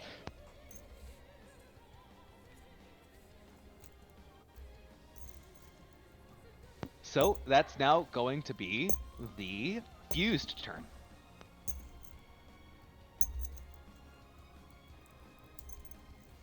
So you see the fused one just raise their Nodachi. And to them, it's clear that this swordsman just lost his sword. He's about to fall to this big boy. So their next obvious target would be the one person here who looks to be frail in stature and doesn't have much means to defend themselves. Alright, good luck, Nikolai. No, it's Alana. Oh, wait, what? Wait, Alana! I was trying It's to be... Alana moved okay, I was expecting you to say Ladakun again, because you're setting that up. I was like, oh, that'd be funny if I say that.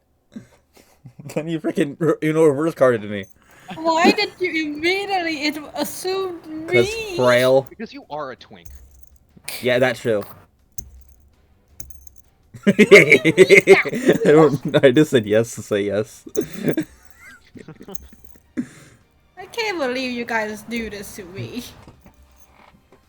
Alright, Alana, Literally right before he gets back to. it's time to see what's about to happen.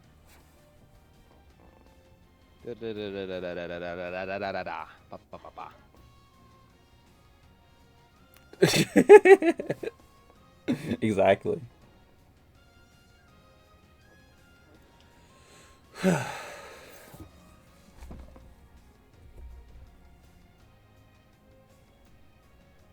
So what's your Alana roll?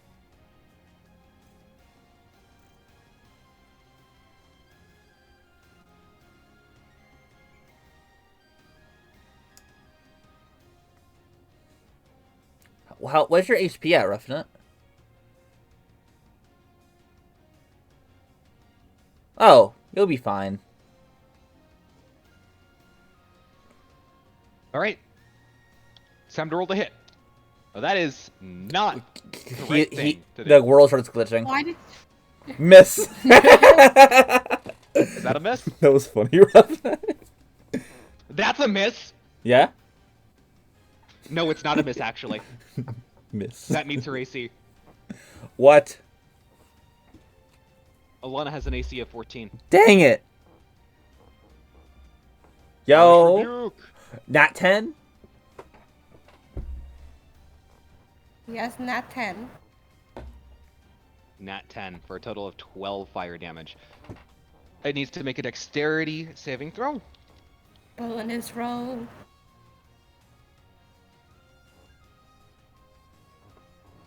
Natural 20. Dang it, whatever, man. What the? I mean, it's still half damage. Yeah. Dude, natural 1 earlier, natural 20. Two Oh natural my 20s for me with my lord. freaking knife. No, guys, look at OP house rules. Save sucking. Oh no. On a natural 1 on any saving throw, the recipient will receive double the effects from failing. Crunchy crits apply to damage rolls. On a natural 20, the target takes no damage or effects, even if the saving throw specifies they take half damage on a success. These were effects that we agreed to ahead of Yes. time. No, that's like very a while true. ago. Very true. So they don't take anything from this hellish rebuke, unfortunately. And you are going to take that damage now.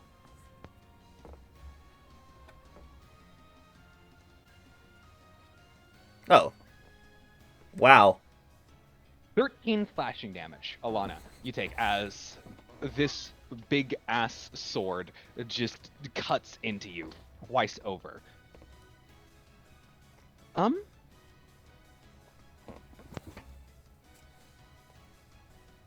That is going to be the end of its turn. They just made 2 attacks. So they're using a katana, which deals 2d4 damage. I'm combining the damage just to roll it all at once.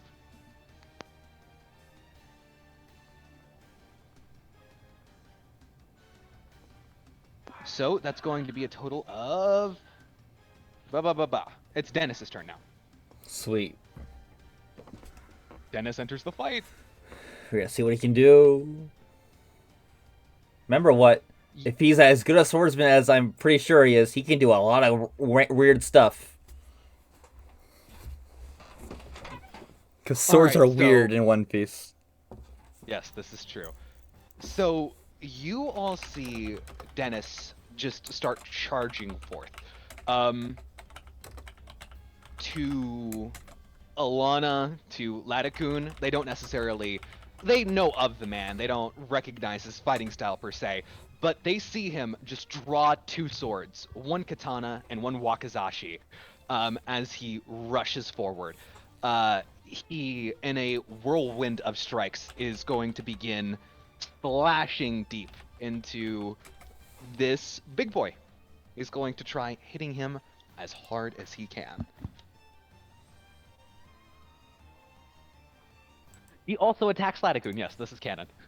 So, Dennis is going to do something pretty cool. Before he attacks, he activates a bonus action.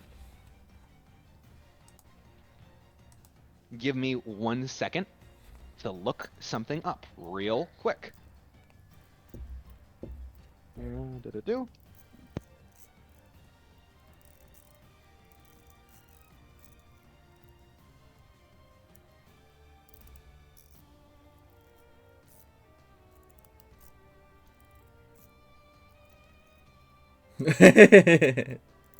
Ruffin's on fire today. Oh man, I only got an hour left. This is awesome. So, Dennis says something out loud, almost like a mantra. Those who seek life shall die, and those who seek death shall live. And you see him just rush forward with a blinding speed. His speed almost increased by this battle mantra that he has just recited. And he's going to start attacking. And here's an interesting thing that Alana will hear at least. It almost sounds like a sort of whistling sound as Dennis's swords begin swiping up and down. Like, here's an example to you. If you're aware of those slingshots that throw those rocks that are kind of carved into, and they make that loud whistling sound as they fly through the air. That's the sound his blades are making right now. Yeah, I know what you're talking about.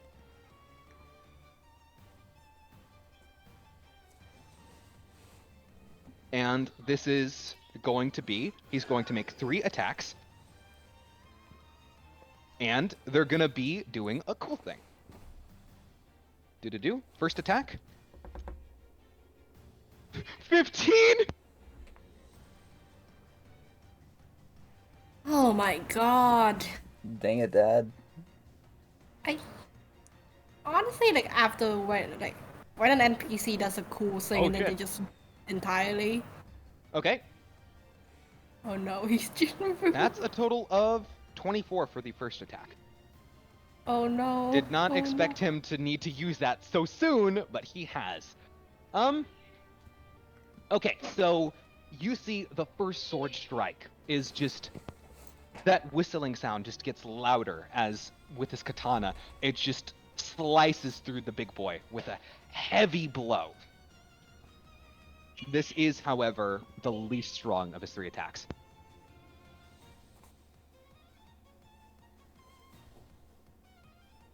Give me a moment. One. Did you mean weakest instead of least strong?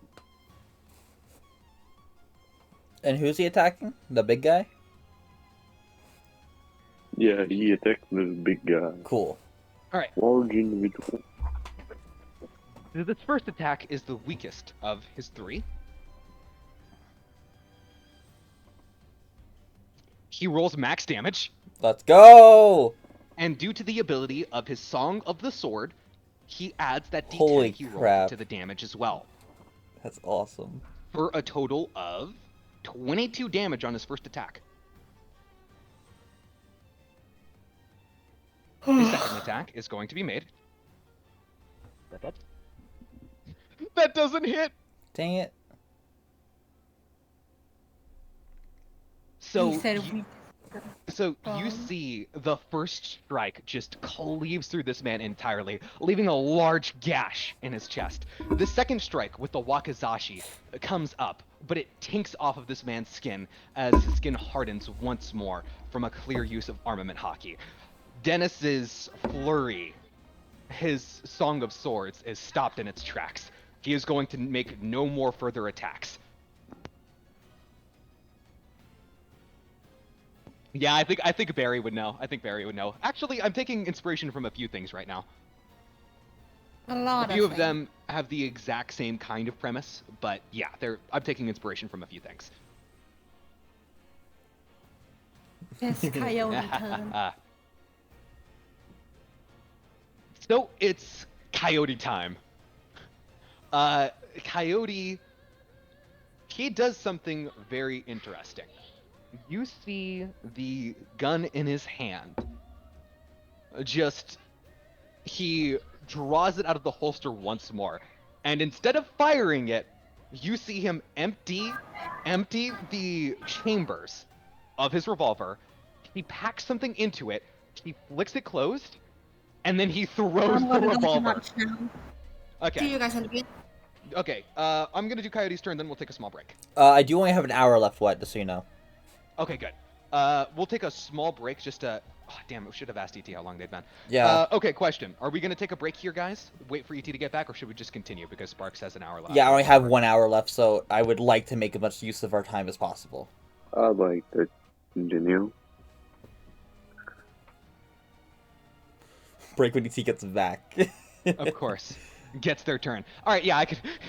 No, you know what, Roughnut? I agree. Let's break when ET gets back. Yeah. I think that sounds good. Yeah, that's very Totally. fair. Yeah, that very sounds fair. funny. Yeah, that's pretty. Sounds pretty humorous. Pretty poggers. Okay, hold on. Let's see here. Yes, and we're about to get to that right now. So, as it stands, yes, it is Coyote's turn. So like I was saying, he packs something into his revolver. He closes it, and instead of shooting the revolver, he winds up it, and then he fucking chucks the revolver at the big guy.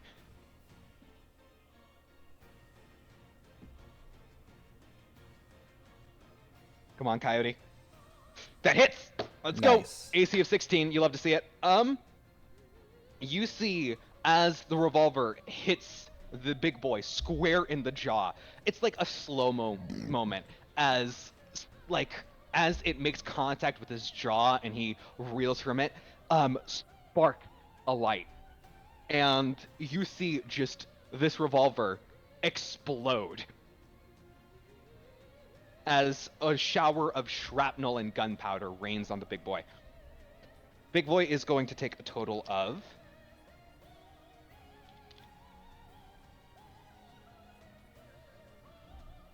Oh, that's not good. 12 fire damage.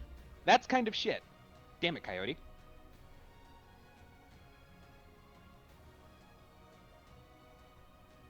That is going to be the end of Coyote's turn as he deals 12 fire damage to the Big Boy. Let me go into my notes real quick. If I could fucking find them. Here we are. Oh, sweet. Ivan's back next turn. Yes, this is true. End of Coyote's turn. So, it is now... You guys feel like we're playing a Goku's friends right now? Holding off for the freaking strong one to get here. Mom, we need to wait for we need to buy time for Ivan. Okay, end of round 5. A few things are happening here. Barry, Ivan is about to arrive. But before you get here, a few things are about to happen. All right? It's very funny. So, first things first. You see a group of Marines arrive behind Coyote, and you see they're holding something in a cloth.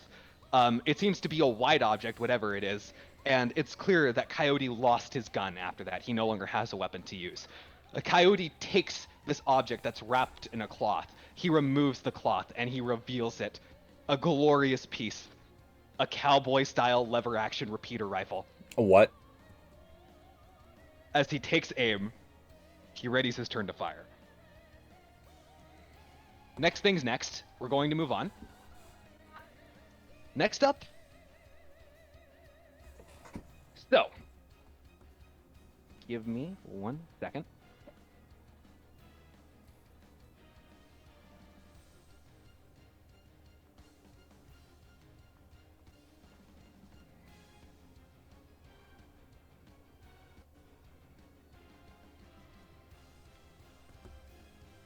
Okay, well, the second is actually going to be a little bit longer. Family's talking now.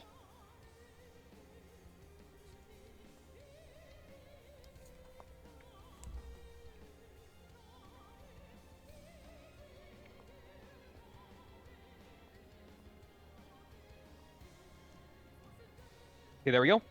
1.2.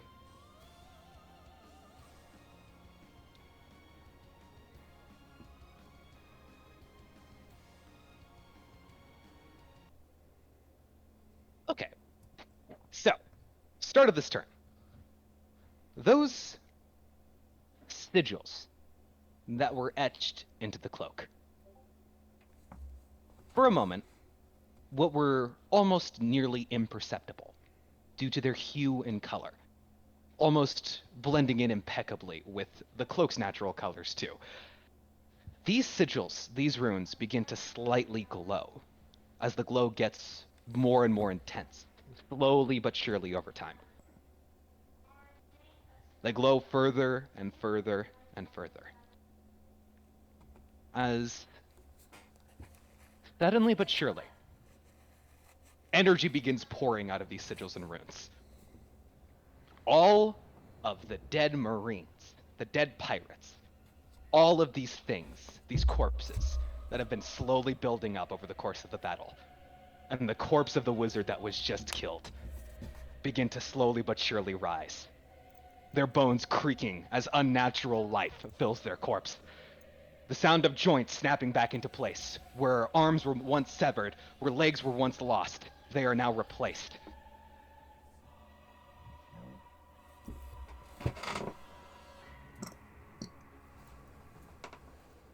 Damn. Oh Ivan. Or Crow.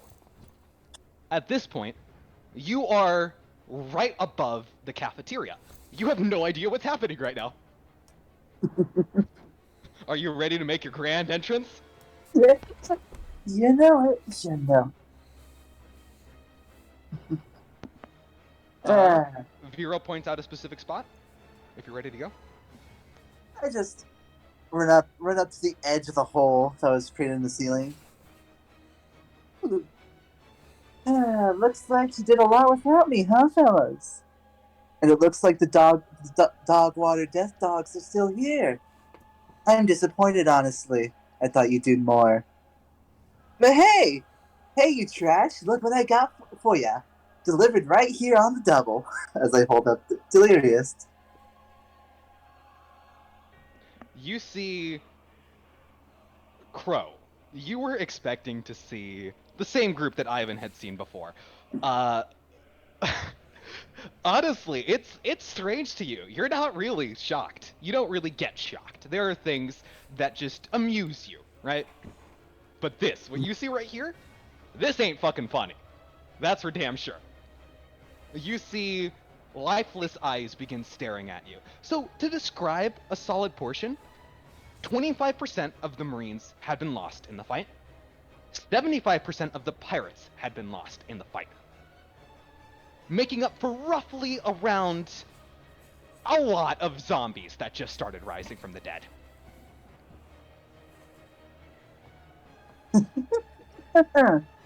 I heard about you fucks, but I guess it's actually true. How did the other two react? The actual death dogs. It is so something you would notice. The big boy is too caught up in his own rage to care, and this one looks back to the corpse of the wizard that had risen. The corpse of the wizard's face is there's just a hole where there should be facial features, as Nikolai had blown a hole through his face beforehand. You see the fused one looks on with like almost a sort of awe, like a look of reverence almost. But they do not say anything. They turn back to the fight at hand. And it seems that this wizard, whatever he did, seems to be the cause of this. But it's strange to you too, Crow. You notice the wizard raise his arm as it sort of crackles, and pops up to point directly at you and Delilah. And it seems that all of the undead zombies turn their attention to you and Delilah as well. That's more like it. I hate being ignored. Well, if you want your meal, you better come get it. As I will leap off the cafeteria and start running back towards the ship. There is no mouth to command. There is no voice to speak. There is only a presence. There is only order. As the wizard raises his arms to command his army to move forward. The intense battle that the fused one was locked in against both Alana, Ladakun, and now almost about to start attacking Dennis. They retreat. They start retreating. They start following this army. And you see the wizard raise his arm, and chains reappear once more, as they wrap around the big boy and start rearing him in. The big boy's arms flailing, almost nearly grabbing Ladakun by the throat, but barely grazing. Clearly still itching for that fight. Almost driven by this rage. As they begin chasing you, as the ground almost starts shaking from it.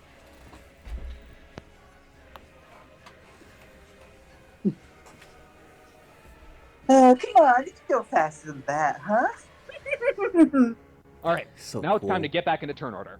So, we're going to be doing a special initiative for the zombies. So, normally, things like these would be a lot more individual. However, due to the mass amount of death that has just occurred, this is now considered a swarm of zombies. And it is now following behind and rushing. The swarm of zombies is going to make its initiative check. And that initiative would be... Okay,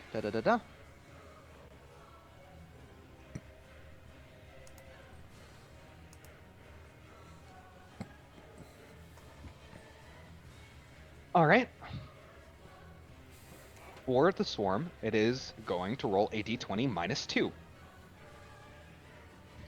A 9.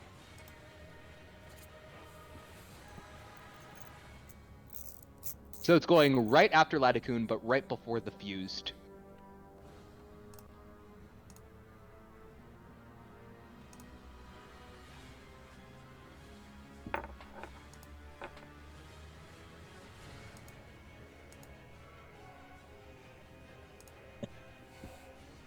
All right, now, first up in the turn order, Ivan, you're up. Or Crow, you're up. Alright, so what's this looking like? Are they all chasing me? Like every single one of them? Like, and how far? How far away?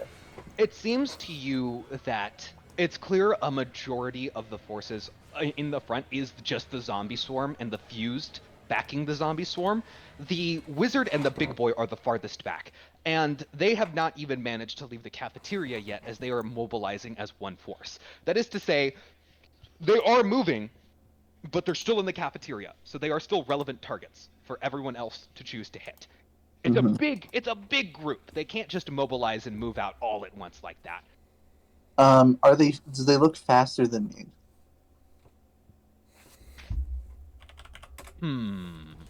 What's your passive perception? 18. 18. You could tell it's clear that had a specific command be given, they would all be rushing. But due to differences in speed, you could tell. Differences in speed is the main part here, the main factor. Due to differences in speed, it would be smarter for all of them to move as one unit rather than send individual units ahead to slowly be picked off, as there are some that are faster and some that are slower, and some right in between, and they wouldn't all be able to keep up with each other. So the ones that would be faster than you would obviously be the swarm of zombies right in the front. As fast as you would be the swarm of zombies. You get the impression that that fused person is also pretty damn fast too, but they're sticking behind. The wizard and the big boy are clearly slower than you. Okay. How far away are the zombies from me? I'll say you're probably... So, to give you a better idea, you're probably in the corridors of the prison right now. Think Alcatraz prison, with how these corridors and hallways are set up. I thought I was jumping outside. Oh, you were jumping outside, were you? Okay, alright. Yeah, back to the ships. Back to the ships, okay. So, you managed to go through the window, basically, right? You said I was up top of the... Yeah, whatever. I'm confused at this layout. Sorry. No, that's my bad. That's my bad. So, okay, for the sake of this, you're outside. You're up front. Right. You're a quarter of the way to the ship, I'd say. From that head start you got, from the surprise you managed to get, and all of that. And, you know, the best way to go is a straight line, you know? Mm-hmm. How far away are they from me, though? Probably roughly... Ooh, what did I say before for the distance? They're a solid... 200 feet back? Something like that? Alright, I did not realize I was that fast. Okay. And it's not that you were that fast, it's that there was that time in between where you got them. Like, you're starting, like, that right there, basically. In that moment, in that cinematic moment, you managed to get that distance, and the 200 feet is where you're starting. Okay. You have a solid 800 more feet to go. So it is a bit to run. But I don't want to take up as much time as, like, for example, the infinite chase, if you remember that. So like we did last session. Where like we did with last session. Too. Yes, exactly. So I don't want to take up as much time with that. So it'll be very cinematic with how the group is moving and all that, and we're not going to be really calling back to mechanics as much for this. All right. Otherwise, it would be incredibly clunky, and we would be wasting like a solid hour just debating a single turn. All right. But you're moving fast. That's what matters, is that you're moving fast. Oh, damn. Hold on. Let me get this back up.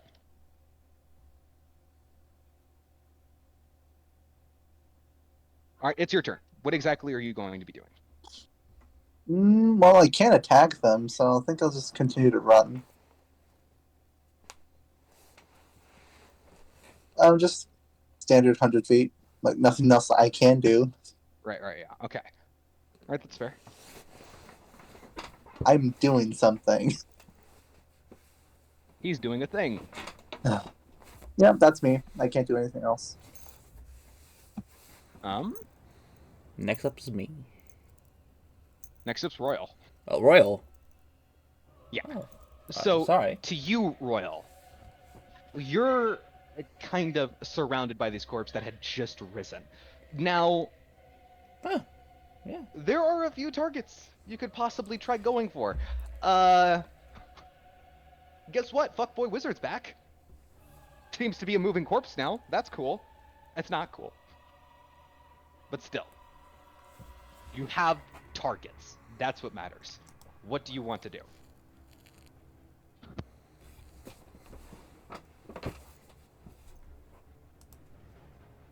Is Jimbo not here? Jimbo, you there? Oh, it's my turn. Okay. Yeah. Yeah.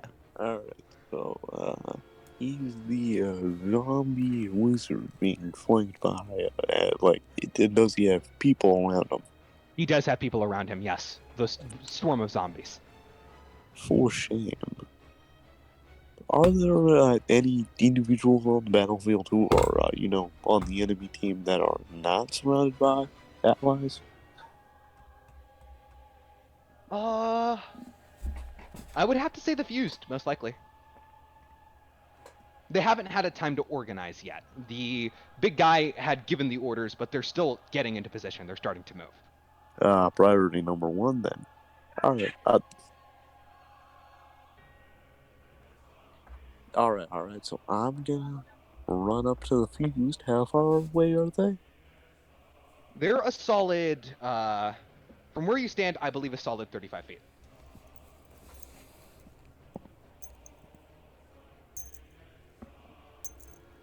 You have a gun, don't forget.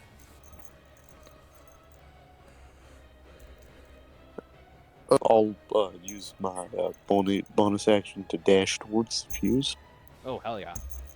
and then I'm gonna stab him. So I have a question for you. Yeah. Left or right? I am back. You know, Perfect. they say Welcome a lot back. of things are right, but like left because Oh, hey. right. ET. Zombies. What? But if you think about it, Huh? right is 1, and then left is 2. Then I'll be going left.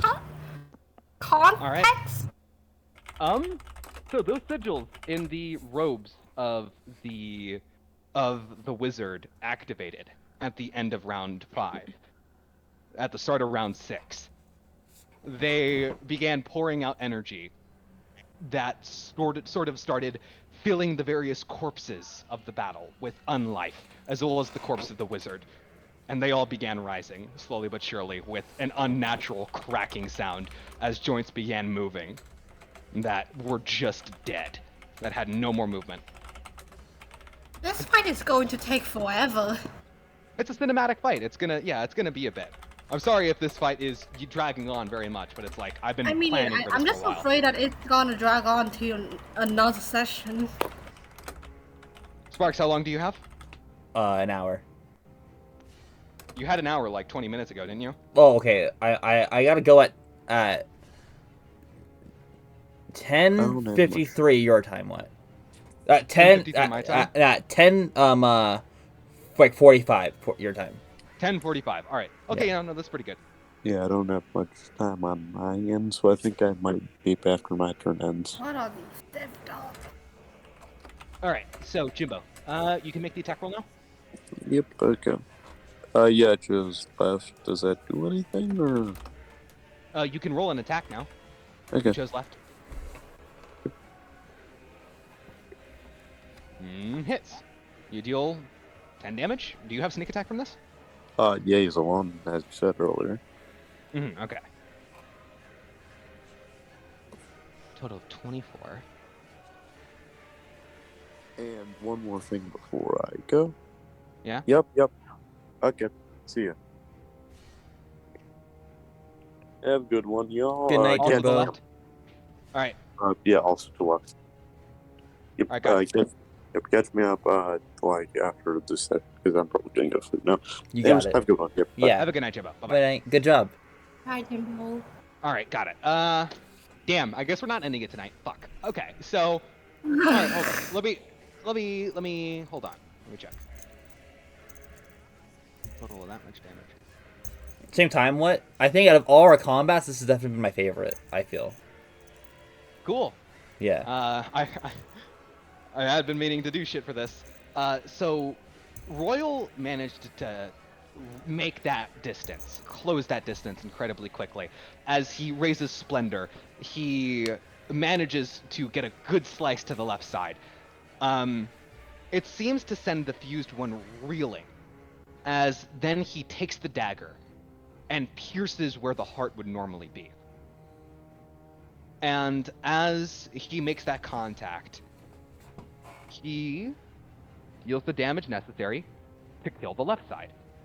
It is the fused one now reverts back to just one person, as the person that Royal had just killed is now slumped over in Royal's arms with a dagger in their heart. Royal takes the dagger out of the thing's chest, drops the corpse down to the ground, and continues ready to fight.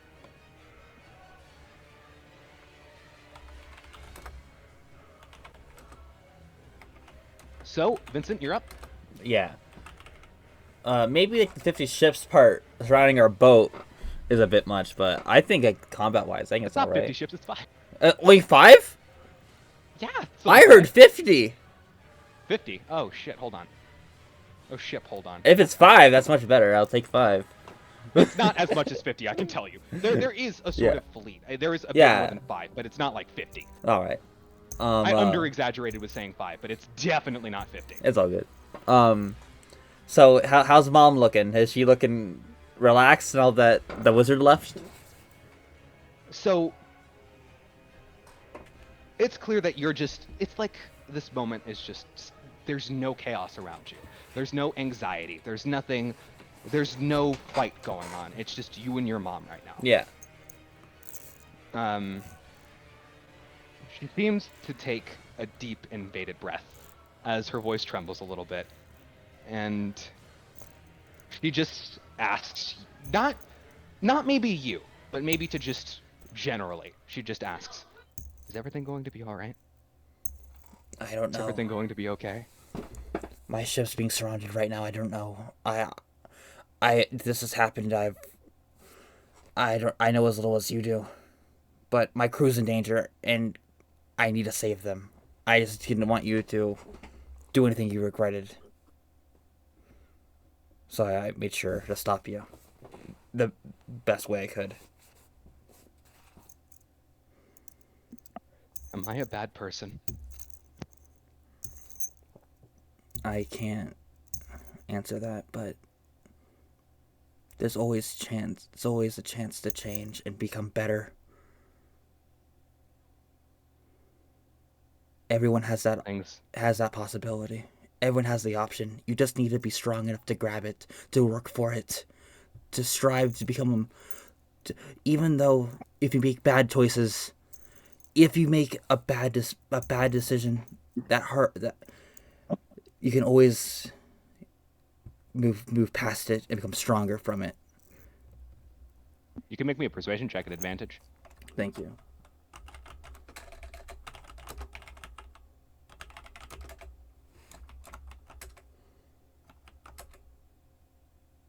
$16. I'm gonna use my final inspiration +5 to the roll.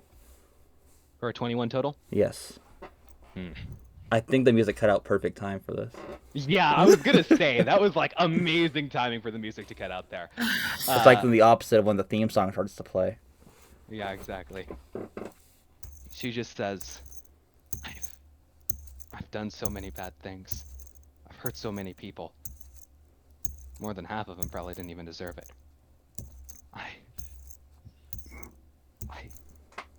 I don't deserve to change. I don't deserve to be better.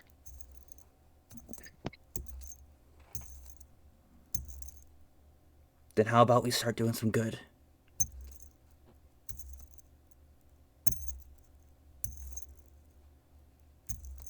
We can start right now. You and me. We can make up for all the lost time. You see her slump over into your arms a little bit. And it's clear that you think you've managed to win her over. I told you I'd be able to do it, guys.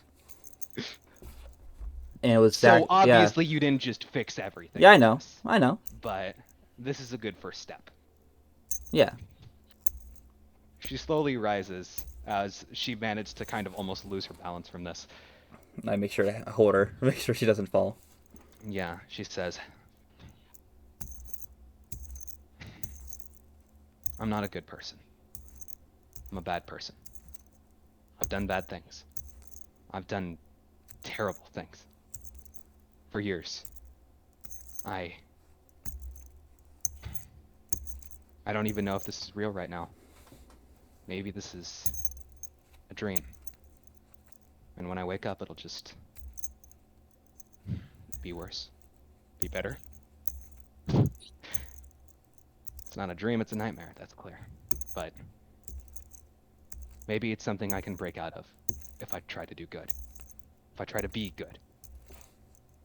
Not for myself. And I don't think I could do it for my husband anymore, but I can do it for you. And I think I can do it for the people I've hurt. Perfect. Now, we got a crew to save. Let's go get him.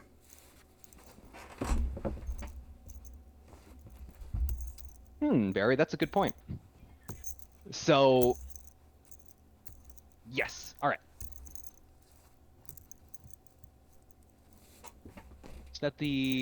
Is that basically what you did for your turn, Vincent? Can I send the? Yeah. I'll end my turn.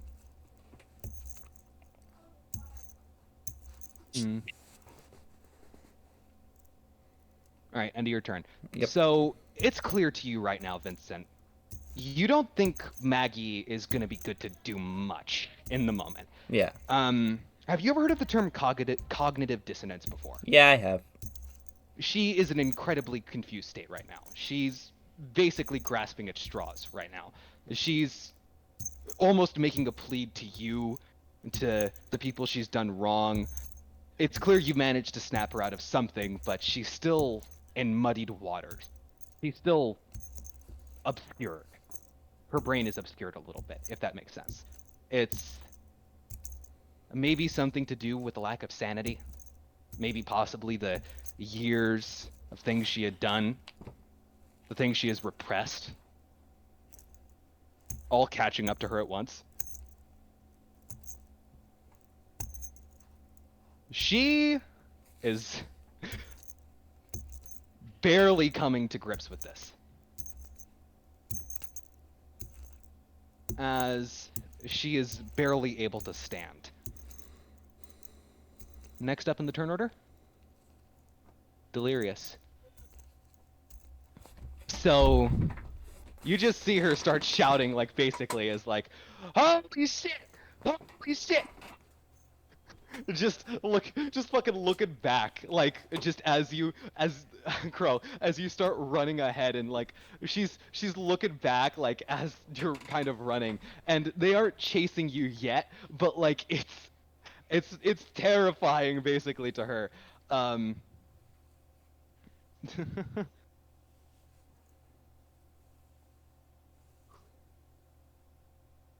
thought it was cool. Thank you, Sparks. You're welcome.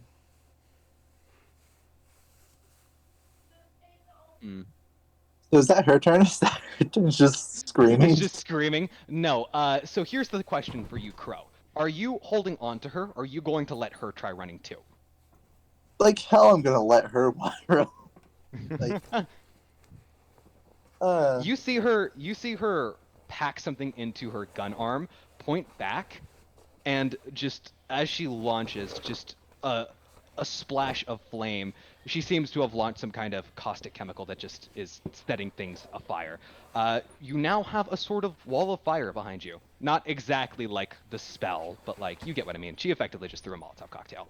Okay. But besides that, yes, that is the end of her turn. Alana, you're up.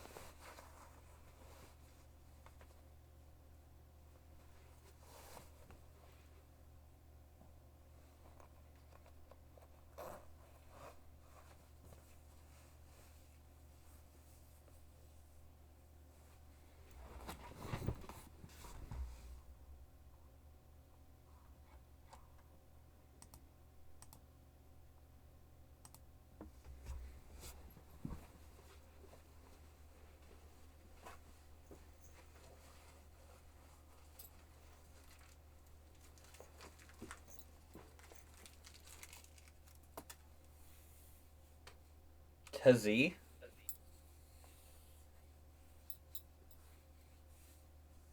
Hmm. Cheese. Oh. Yeah, you can make the attack. Wow, and the one time you hit, you deal minimum damage. Dang. Well, she hit last time. 2 lightning damage.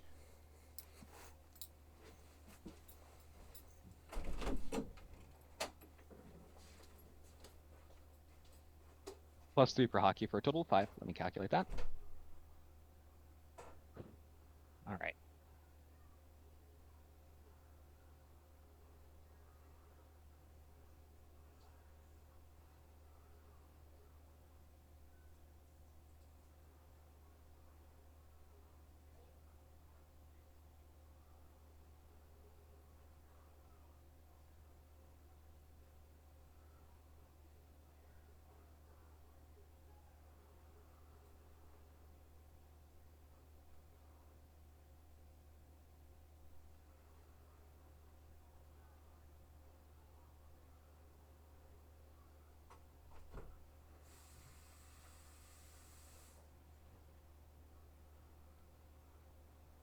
All right, solid.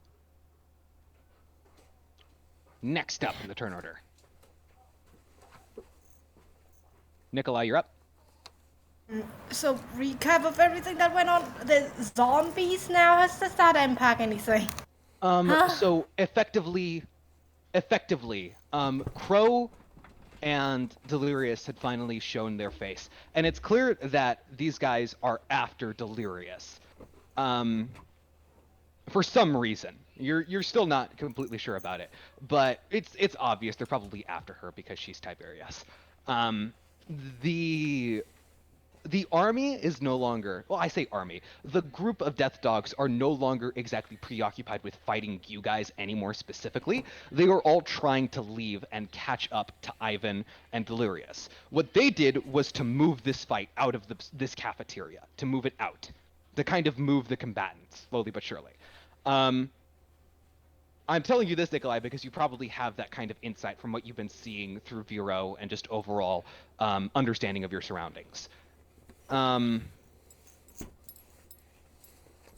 it seems that the Marines and pirates that are at least left are also this is the chance. This is the chance that Dennis needed at least to reorganize his men and to get them to fall back in line. As you see Dennis barking orders and getting his men to slowly reorganize.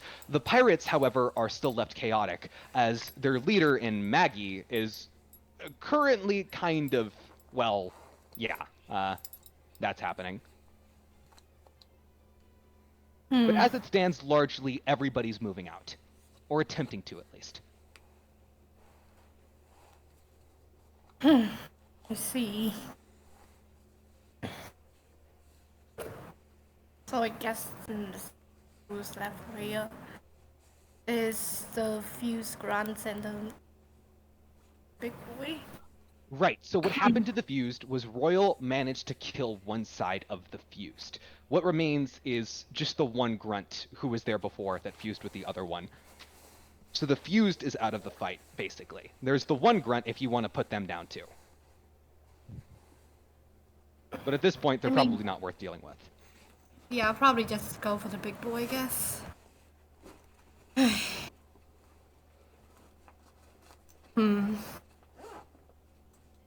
Do. You gonna hit him with that lightning launcher? Yeah, probably. I need that extra damage. This guy has been getting fucking shocked, dude. Yeah. Consistently tased. Mm-hmm.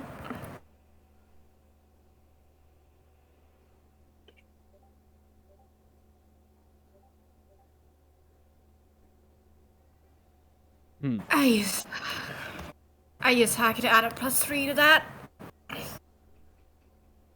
15? That hit.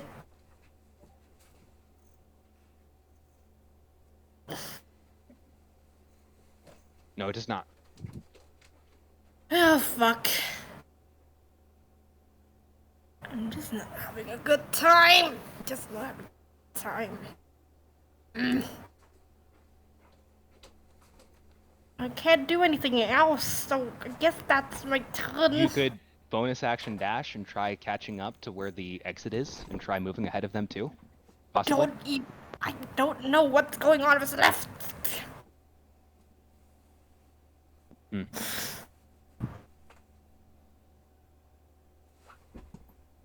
All right, next up is going to be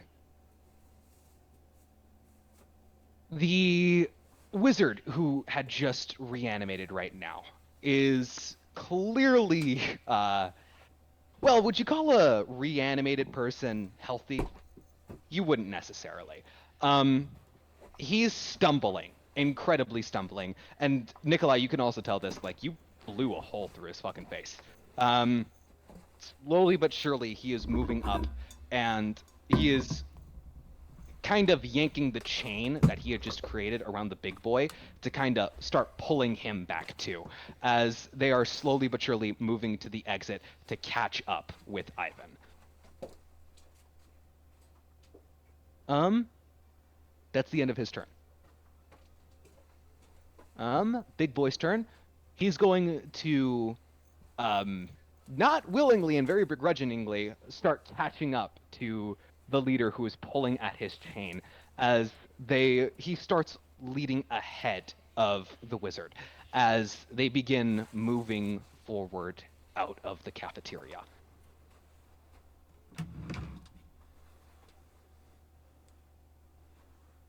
Laticoon's up. Laticoon is going to move on over to where Alana is. Alana, it's clear to you, this is a broken boy. This is a boy who is not exactly standing up very good. Is about a tick away from probably passing out from sheer pain alone. And he's gonna take the dodge action, but still be within close range to Alana. Next up is the zombie swarm. So they also are kind of hard focusing Ivan and the redhead who are they chasing down, as they all start pouring out of the building. Ivan or Crow, you just kind of look behind you and you see this swarm of zombies just start pouring out of the building and begin chase. You kind of feel weird because, like, you know, at that one point, these roles were a little bit reversed when you were chasing down a death dog once. Now the death dogs are chasing you down. That's How 300 feet away from them? How far are they? Whoa. Damn. You good, Sparks? I'm good. My pop filter fell. I moved it by accident.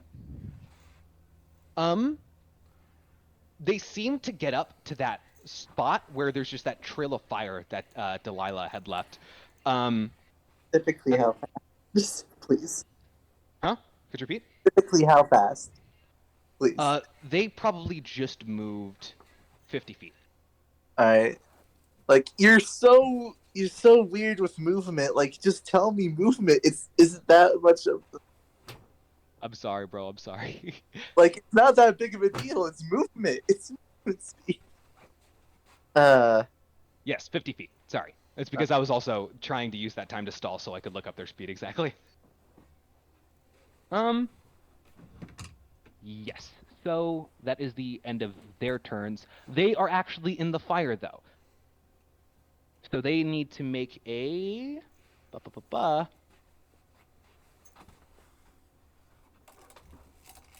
Okay, interesting. So they need to make a Constitution saving throw, real quick. And they fail by a large margin.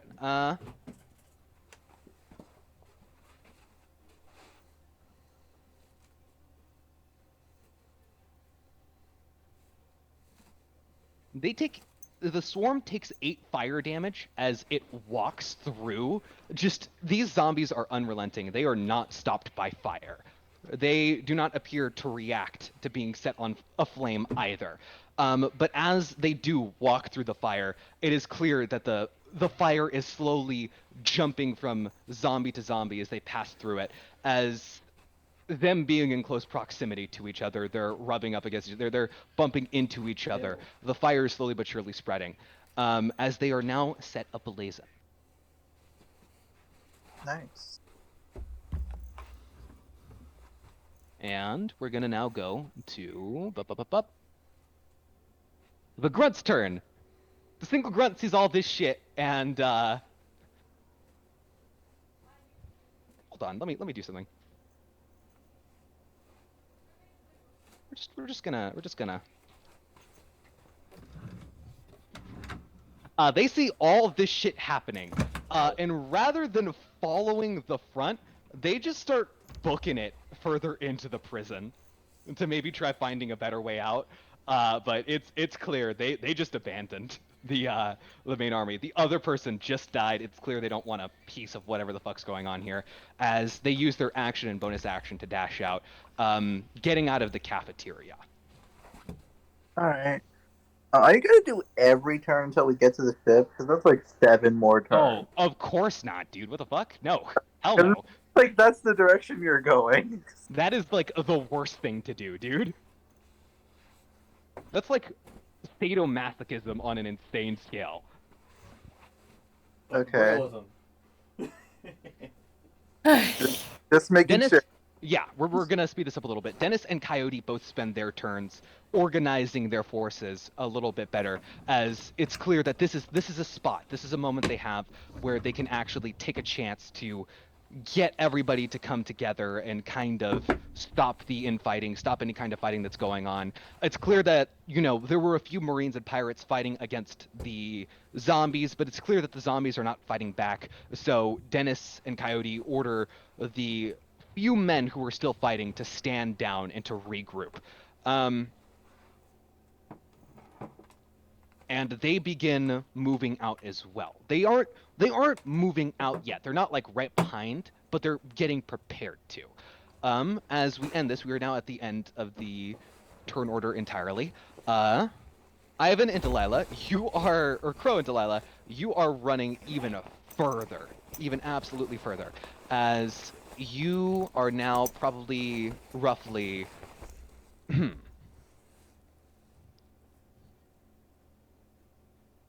Hold on, give me a moment, actually. I need to reconsider a few things.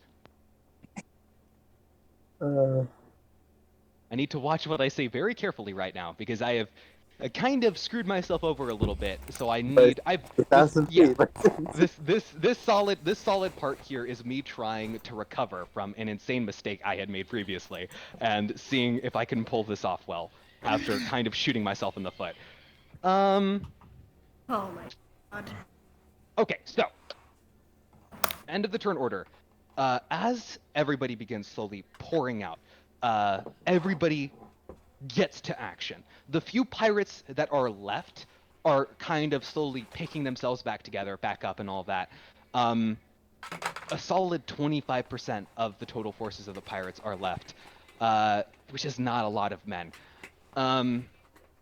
They decide right now their best bet is to look after their captain. As Vincent, this is a sort of break in combat right now. Vincent, Yeah. it's clear with the enemy forces mobilizing out and everybody taking this chance to kind of reorganize and regain their strength, you need to kind of bring your crew back together, possibly. So the ones that are still here, we're gonna assume Royal went to the ship, right? No, Royal's still here. Okay. So the ones that are here are Nikolai, Latikun, Alana. Is that everyone?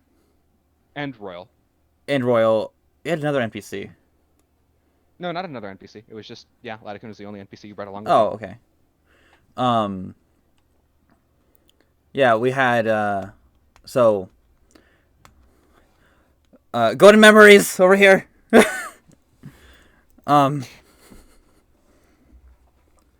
All right. So, like, what's like my mom and my dad saying? Like, what are they saying? Well, Maggie isn't saying much right now. She's, like I said before, she's kind of in that state that you kind of put her in a little bit. All right.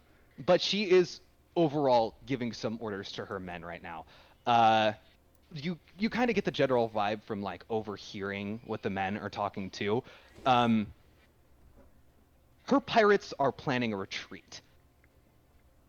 For Dennis and Coyote, men, you know I have led you in the face of death before. I have brought you through thick and thin. There have been times where it was almost a certain death, where only a few of you would remain. Maybe perhaps even I would only remain. Or not even I would remain. And yet, all of those times we had fought. All of those times we had fought together. And because we fought together, we had triumphed. Every single time. There has been no force that has stopped us. There has been no impeccable defense that have stopped our blades. There has been no height that have stopped our shots. There has been nothing to stop us so far, and there will be nothing to stop us yet. We are preparing a charge, men! Get reorganized. Regain yourselves. Compose yourselves. The enemy may be numerous, but so are you. They are not strong, they are weak. They have strength in numbers, and that is the only strength they have. Be prepared, men. Be prepared. And that's about it from him. All right. Yeah, Vincent goes up to his crew. We know about the fleet, right, around our ship. Yes, you do, Nicholas. All right, cool. Making sure. I was told by Nikolai there is apparently a fleet of ships surrounding our boat of this cult. We need to get there as fast as possible to make sure because we have a lot of members on our crew that can't defend themselves that well. Nikita is still in a wheelchair, and all there is like a Raiden.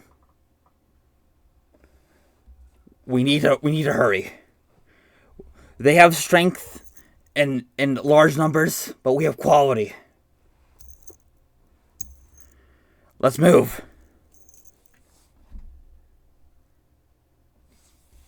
Yeah. Yeah. I didn't say that last part. Shut up. Yeah. Shut up, Robnut. Yeah, that little Vincent pats himself on the back after such a No, good I speech. don't say that last part. That was me. It's canon. Trying to Oh, tell you you guys. did. It's canon now. No, I'm like, guys, I'm done. Guys, we can be quiet. No one has said anything.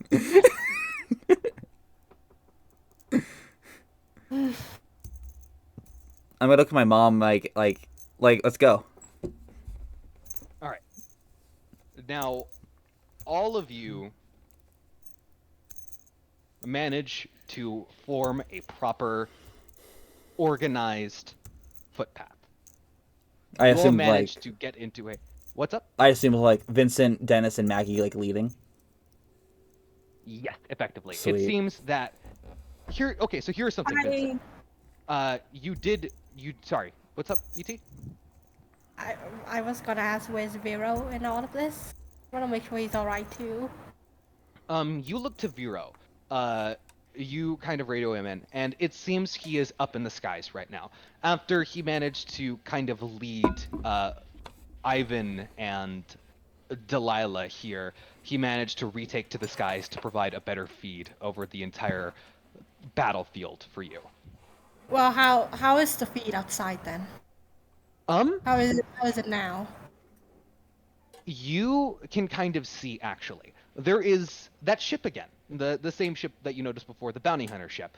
Oh yeah. There appears to be fighting amongst this fleet. So here's something you did not notice before.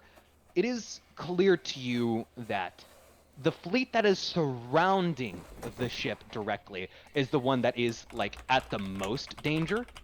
The ones behind it, the ones that are not surrounded the ship, are one that could be targeted and actually fought against. As it's clear that these ships encircling the ship would not be able to get proper shots off. How do I say this? Like, they could get the shots off. They could absolutely sink your ship right now, but they can't, if you get what I'm saying. If they do, they lose a tactical advantage, and they don't necessarily have the means to get a leg up anymore. And there's also the chance that somebody might be on there that they want alive. You don't know why that's something you just came to the conclusion of, but it is.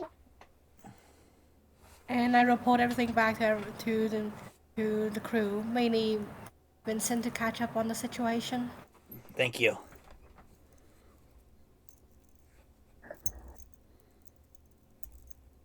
As you actually see, Vero, a few ships are taken down, actually, in this fleet, as the bounty hunter ships are kind of slowly clearing them out.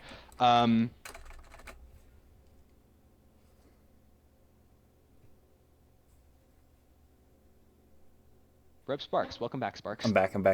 I got so scared. I was like, what the heck? We only have 10 minutes. I got like 14 minutes. Cause wait. Crash then. Yes, you crashed. As you all begin preparing to move out. I do ask Vero to go back to the ship safely. And Yes. then and report back when he does. Yes, it's clear to you that for now at least, your ship will be safe is a relative term, but safe. We just got that thing. And now you're gonna lose it. What the heck? She's gonna be so mad at us. Yes, that's the worry right now. The fact that this guy is gonna be mad at you. This one dude who you don't even know the real name of is gonna be mad at you. Hey, he wouldn't lie. Not the Shady is fact his real name. that there's Shady a- 1 is his real name. Shady One is his. It's his government. Yeah, it's his it's his real. government. It's his government name. It's his slave name if you want to go My Academia bridge with it. Huh? What? No, that's a Rough Nut gets the joke. Cause she's watched that abridged Right now, series. dude. Too much is happening right now, dog. Thank you. Fox, Thank you. jaw now. Thank you. Jaw. Put the quarter in the jar, What Sparks. the heck? I thought Barry would get the joke too. I got it, but I it took me a second, but I got it, but still. See? Dude, I don't even think I get it. You can't just say that. No. I was trying to be funny. I'm sorry. I don't think I get that, dude. No, don't worry. I'll tell you later. Yeah. All right. It's just It makes sense after the explanation. It's just like, it's out of pocket. Dude, what I'm the sorry. fuck? I'm sorry. Let's just continue. That just threw me off my game, I'm dude. sorry. I'm so sorry. I thought it was like ha, and then move forward. Uh, I'm so sorry. out of pocket if you don't get the reference. I'm so sorry. I'm so sorry. Oh my lord. I'll tell you later. Oh my god.